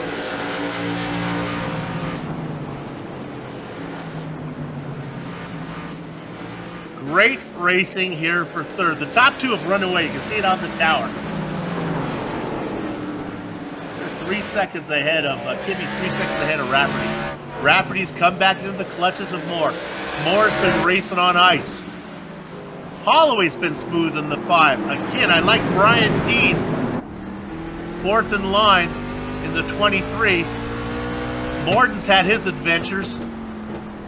And maybe even the 22, the gangway valet of Dan Butler will be able to get up there.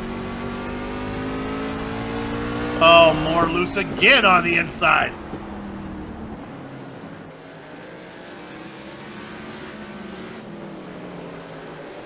And again.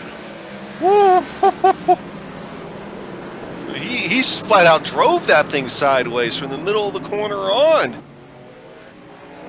I think that's what we're going to be looking at for the next 45 laps from the 26. You can only do that for so long, and it's not even the car giving out. It's going to be the driver getting out that wears on you mentally and physically. Even sitting inside one of these sim rigs where you don't necessarily feel the actual heat coming off the racing surface, your heart just starts beating so hard when it gets loose like that, and you got to try to save it. And imagine that each and every lap, it wears on you. I have an industrial strength heater for full immersion. I always turn the thermostat at my house to the exact temperature that it is in iRacing. Yeah, and how does your wife feel about that? How does your bird feel about that? The 26 getting loose again. A pass made by Dean. Holloway loses spots. Morton gets one. Ian's truck looks the best out of that entire group. I mean, you were right earlier. He took that fast repair, able to get everything fixed, and ever since then, he's just been taking care of his truck and just waiting for things to happen in front of him. Just been pouncing on it. He is going to eat up the 26 here. There is no way that Moore, racing with the kind of truck that he has right now, is going to be able to see that. The 23 for long. What's funny with Moore is I'd be a little scared to be on the inside of him because he gets so loose off of 2 and 4 that the car actually comes back to the middle of the straightaway. Hey, here, I want to give a shout out. He's getting ready to get past. Oh, he actually gets turned. Mike Allen's around. Caution is out. That's not a commentator's jinx. You didn't get there. It was Joe Segala ended up getting into the back of him when he himself was trying to chase the truck. I was just getting ready to say, you know, 2 cautions ago, he was getting ready to get lapped, and here he is running in 9th now, you know, covered, and then this happens.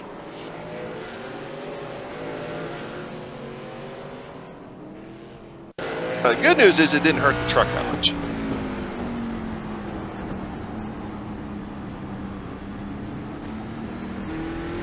As that was happening, little by little, Kenny Kibbe was beginning to reel in J.R. Shepherd.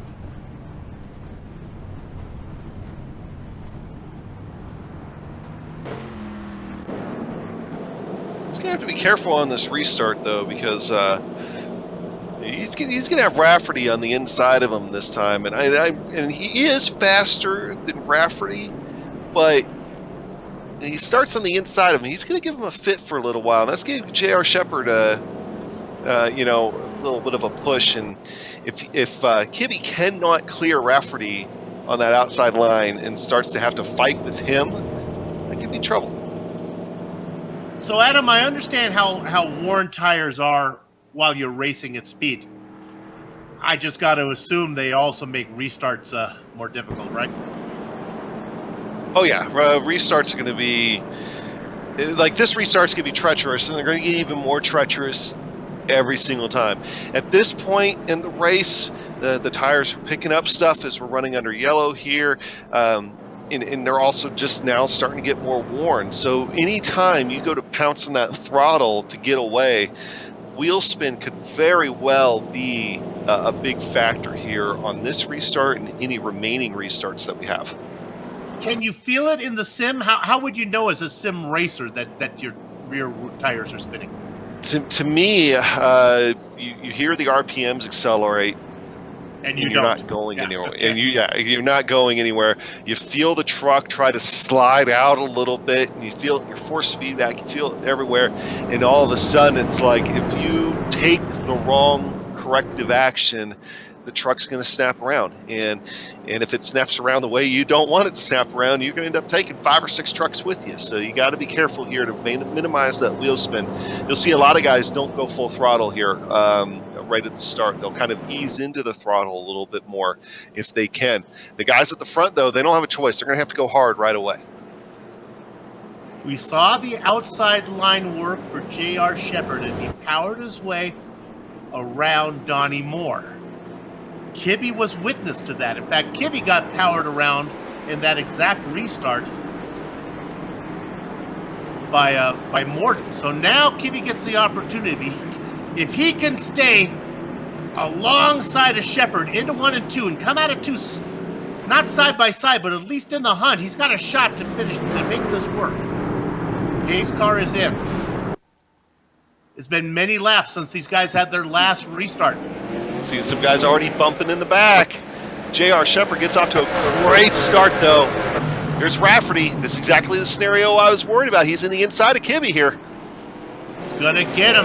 Kibbe trying to get the drive on the top side with a little momentum. He does. He picks up about from a half car length back to a half car length in front. Now coming out of 4, they're side by side. Watch the top line work. We've seen the top guy, when they're in this position, be able to power around. Oh my goodness. But Rafferty takes it in deeper than Confucius in a submarine, gets the pass made, and now that's out Donnie Moore. He loses it, and he's losing spot after spot after spot. Going south faster than Scott on a bobsled.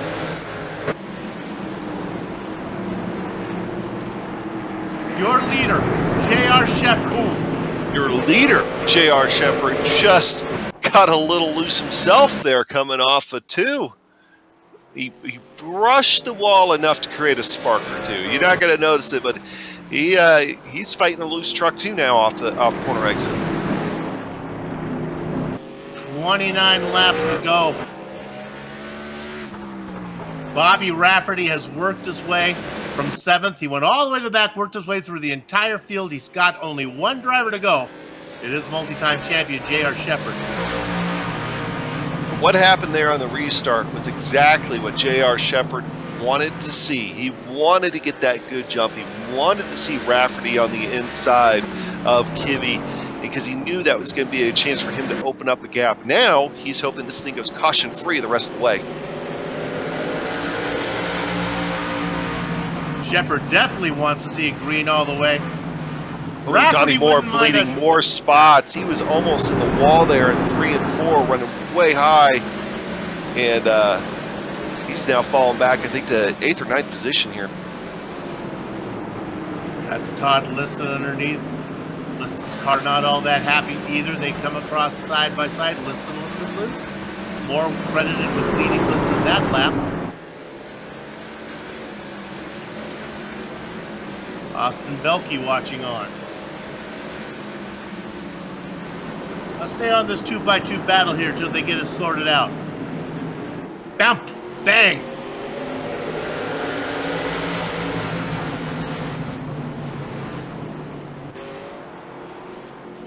Liston now with on the inside line. Look at the drive from the 26 and 26 is in the wall. Liston gets loose underneath them, so they're both having problems right there at the same spot. Oh, and now Moore loose on the inside. They touch. Woo, and everybody stays out of them too. How the mighty have fallen. Moore has a real feel for the car now. It's just not very fast, but he's figured out how to drive it really slow. He's getting really good at saving the loose car. Yes, as Liston drifts through the corner. The surface is concrete, not clay. Just saying. It's like tennis in France right now.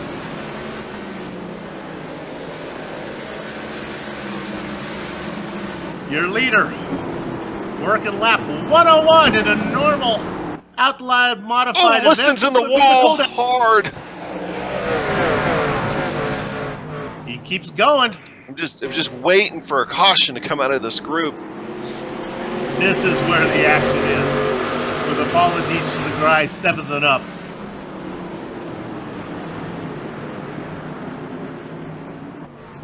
Belke, Liston in this mix. Oh, it touched. Joel. Liston saves it. Joel has to check if he gets loose. That's left for 59 and Mike Allen get under. Mike dives underneath Lowell Jewel. Good racing going on. I'm back, says Donnie Moore.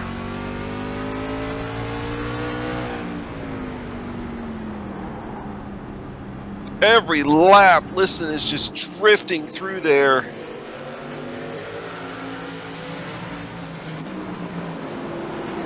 Allen gets the spot. Moore gets the spot. He's going to bring... Oh, Liston! That's a tank slapper. He was doing his best not to take out the series organizer. That's what that was. Well, Jewel goes by, as does Bruce Pearson. Don't take out the boss.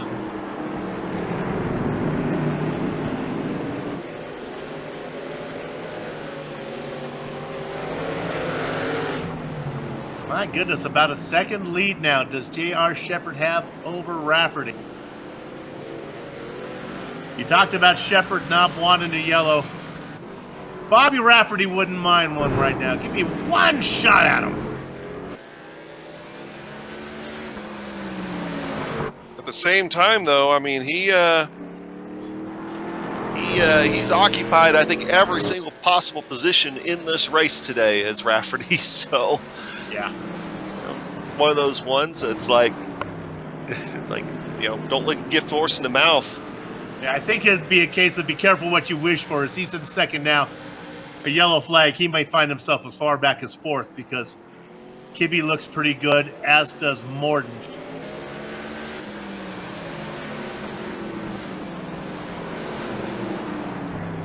Rafferty, a hard charger, up 5 spots as I scroll through here. It's hard to find anybody better than that. 7 spots for Austin Belkey, 15th to 8th.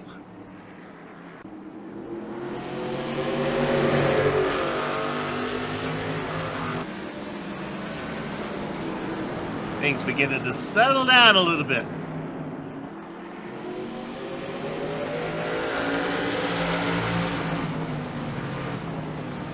Belkey must be listening to the broadcast, says, all right, let me keep things up a bit.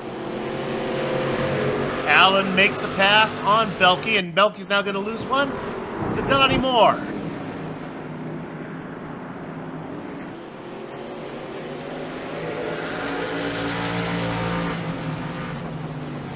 Belkey leaves the inside open for Moore. Moore comes off. Does his best to get the power down. You can see Belkey gain ground on the outside. He tries to do a little hokey-doke here. Doesn't work.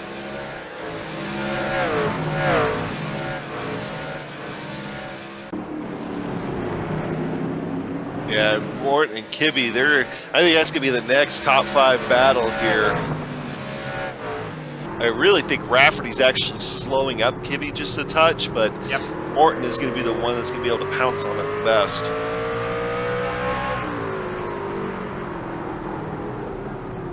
Been a long race for these guys. I don't think there's, like Adam said with his heat, don't know if anybody has much left now.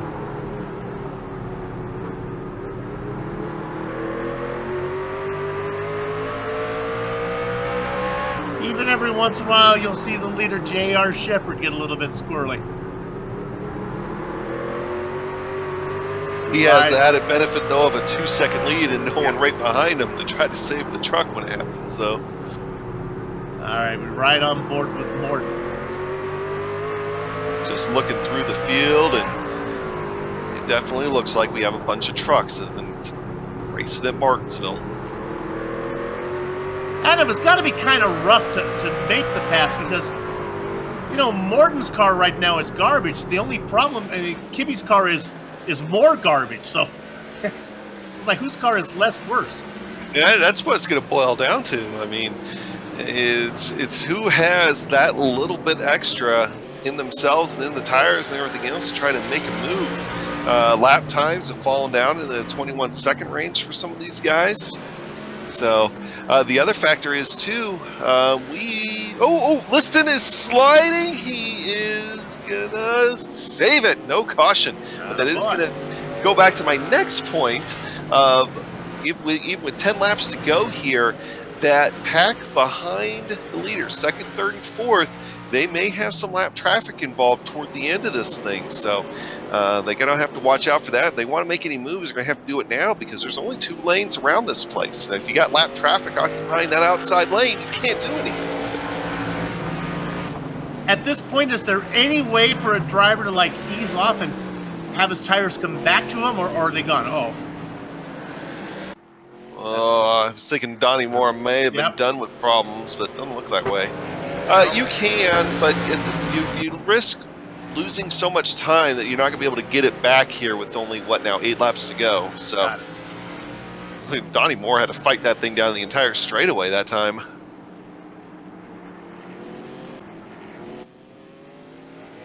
If we had an award for most exciting driver, it would be him today. He's really had to work it. Lap traffic. And I would say that, for the most part, all these guys are veteran. Todd Liston is a veteran. He knows how to get out of the way. But right now, these cars are so worn out that you got to worry that even these lap guys make a mistake trying to get out of the way. Or, get loose on corner exit or under braking. There's a million things that can still go wrong here. As J.R. Shepard is now coming to 4 to go here. And second, third, and fourth, Rafferty, Kibbe, and Morton, they are catching that lap truck of Todd Liston now. Liston is just hoping that he can stay out in front. He doesn't want to have to worry about this, but they're going to get to him, I think. At this point, he's like, this thing has been so crazy for me. All I want to do is finish so I can at least say I finished. And he's on the lead lap, so he's not a lead lap. Well, he's close to the lead lap. The leader just went by. Right, he just wants to finish. Well, here they come. Our leader working lap number 123. Oh, Liston does get loose in front of them. Oh, and he's in the wall. Just trying, making this car as skinny as he can.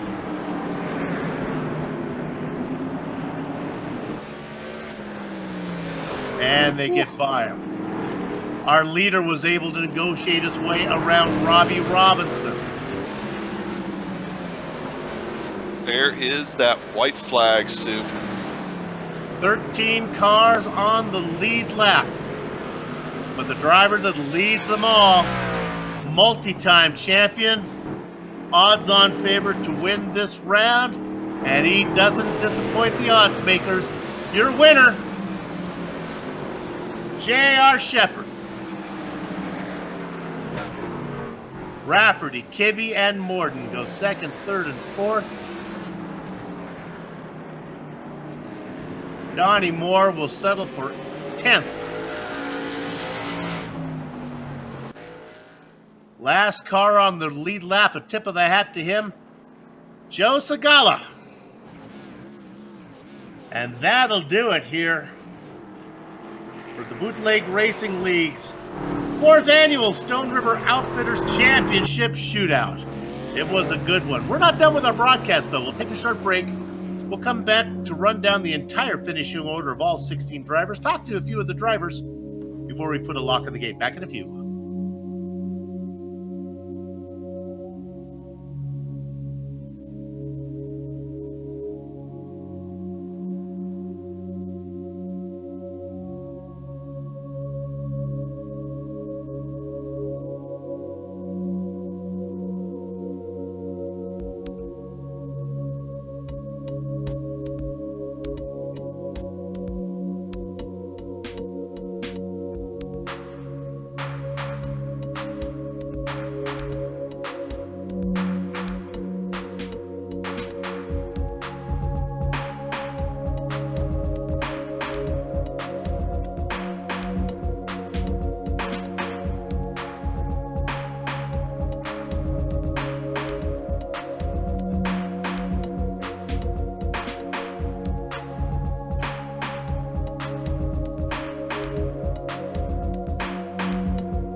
On a beautiful night in Virginia from Martinsville, this is the Global SimRacing Channel's coverage of the Bootleg Racing League's 4th annual Stone River Outfitters Championship Shootout. The results are in.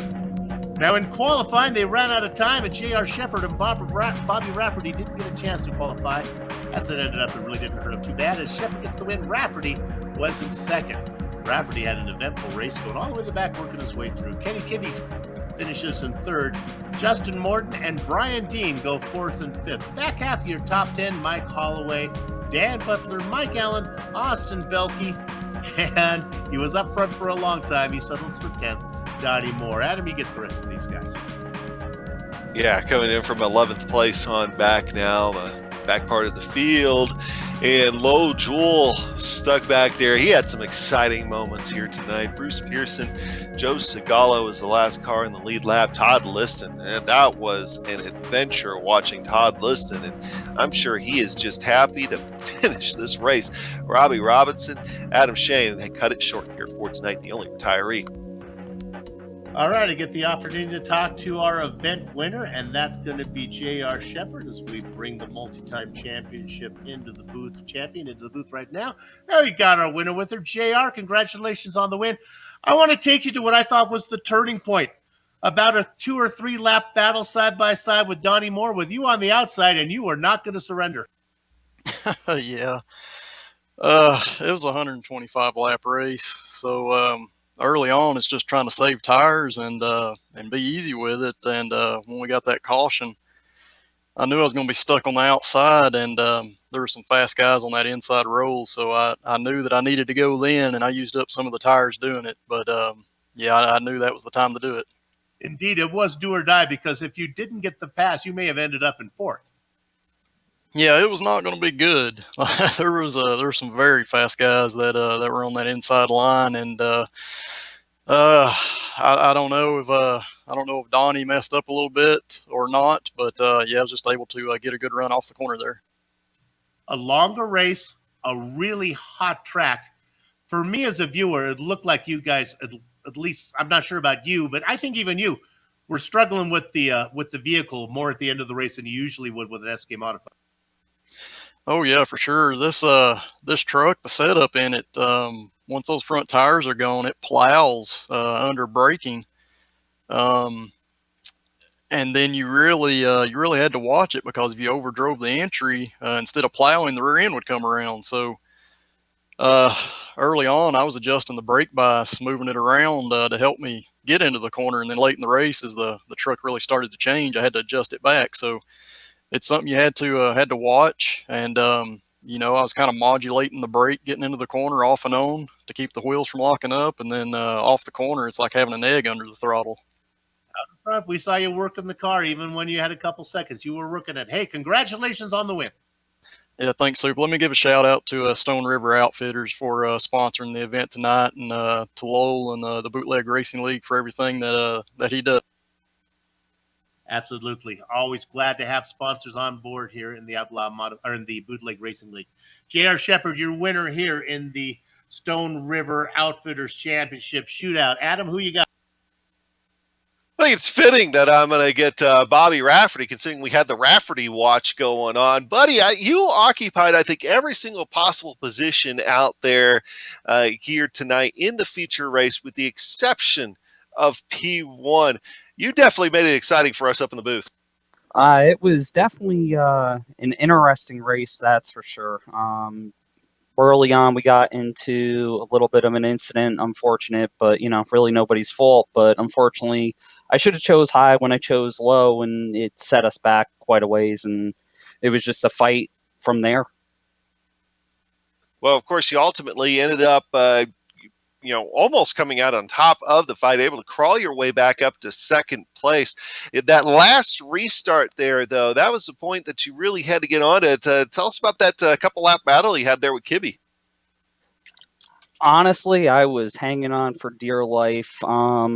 Coming up through the field, I had to abuse the right rear a lot more than I wanted to try to get the drive off to get up underneath guys. And at the end of the day, it really ended up hurting us. Once we had those green flag runs, I really couldn't gain anything on about the top 5 or 6. I probably had about a 7th or 8th place car, but those restarts, for some reason, I was just able to get a better launch than a lot of the guys, which I was surprised. I think even Kirby might have spun the tires a little bit on that last restart, which allowed me to get the truck in there. So I'm very, very happy with how everything went. Even if I had been running up front all night, I think JR was the class of the field tonight. I don't think anybody was going to be touching him. All right, well, Bobby Rafferty here tonight, coming home in second after an eventful evening. Anybody you'd like to thank here real quick? Yes, absolutely. First off, I'd like to thank Global SimRacing Channel for broadcasting this for us. Stone River Outfitters, the title sponsor for the Bootleg Racing Series for this. I also would like to send out a huge thank you to my team, Reignition Esports, Sant Racing Fabrication, '07 Designs, Joe Lesk Racing, all of my teammates, Dave Bodio, Bobby Sant Jr., Connor Parisi. Connor and Bobby actually will be running in the iRacing World Championship for Rallycross, and Bobby is also running for the USAC World Championship this season. So I just want to wish the best of luck to him on everything that he's doing. All of us are really breaking our tails right now and looking forward to all of that. The only other last little shout out I have, I want to wish a very happy birthday to one of my best friends and the godmother to both of my children, Michelle Bell. She's actually at the real racetrack tonight where I should be, but we decided to take the week off and come run this. All right. Well, thanks for everything, and thanks for coming here today. And a great run, Bobby. We'll see you next season. Thank you, guys. See you then. Bobby Rafferty, our second place finisher, coming from some good stock. All right, we're going to talk to Kenny Kibbe, who came in third, had a shot at second position. Kenny, maybe even a shot for the lead there when you were alongside Shepard done restarts, but it wasn't going to happen. Yeah, I mean, restarts on the top side were just so difficult. It was hard to get the jump on the leader, and yeah, I was just trying to hang on and to save my tires the best I could, and I thought I did okay job at it, but JR was just too good. I don't know if anybody had much left at the end as we went an extra 25 miles and the trucks were heavier. So boy, I saw a lot of sliding out there. Was it harder racing than in the Sky Modified?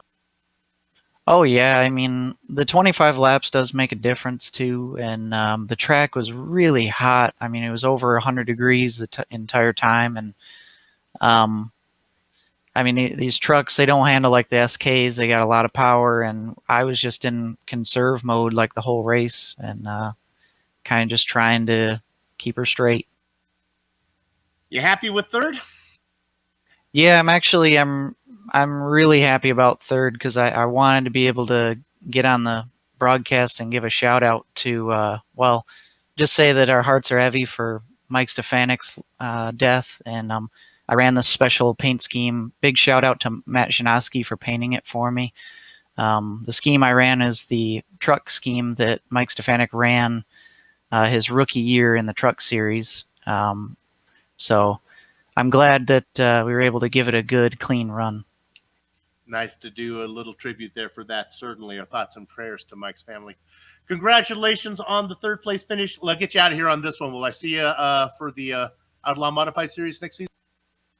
Yeah, I'll be in there. I may miss the first week, but yeah, we'll definitely be in there. And I'd like to thank Stone River Outfitters for coming on board for this special event, and to Lowell Jewel for putting this thing on every year. It's a lot of fun. Don't worry about missing that first week. Drop races are back. I can give you the news on that one. So congratulations. See you next season. Good job today. Thank you. And that's going to do it here for us on the Global Sim Racing Channel. But our broadcast isn't quite done yet because we want to thank a few people. First of all, we're going to thank everybody in the Bootleg Racing League community. If you want more information about them, bootlegracingleague.com, or you can see them on Facebook at Facebook Bootleg Racing League.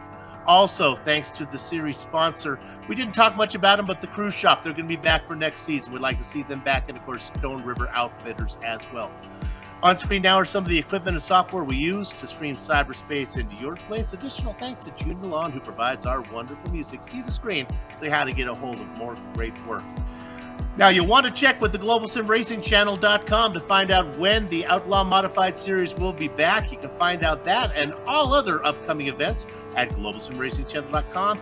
We're on Twitter at GSR Channel, Facebook at Global Sim Racing Channel, and Instagram at GSRC_Graham. Also, if you've done so yet, come on, become a YouTube subscriber by hitting that big red button on our YouTube page. Finally, on behalf of the entire crew, that would be Adam, Joe, and Dougie, I'd like to thank all of you for watching, as it was multi-time champion J.R. Shepard getting the win here in the Stone River Outfitters shootout. With that said, we're off to have fun storming the castle. So until next time, race clean, race hard, and we'll see you on the track.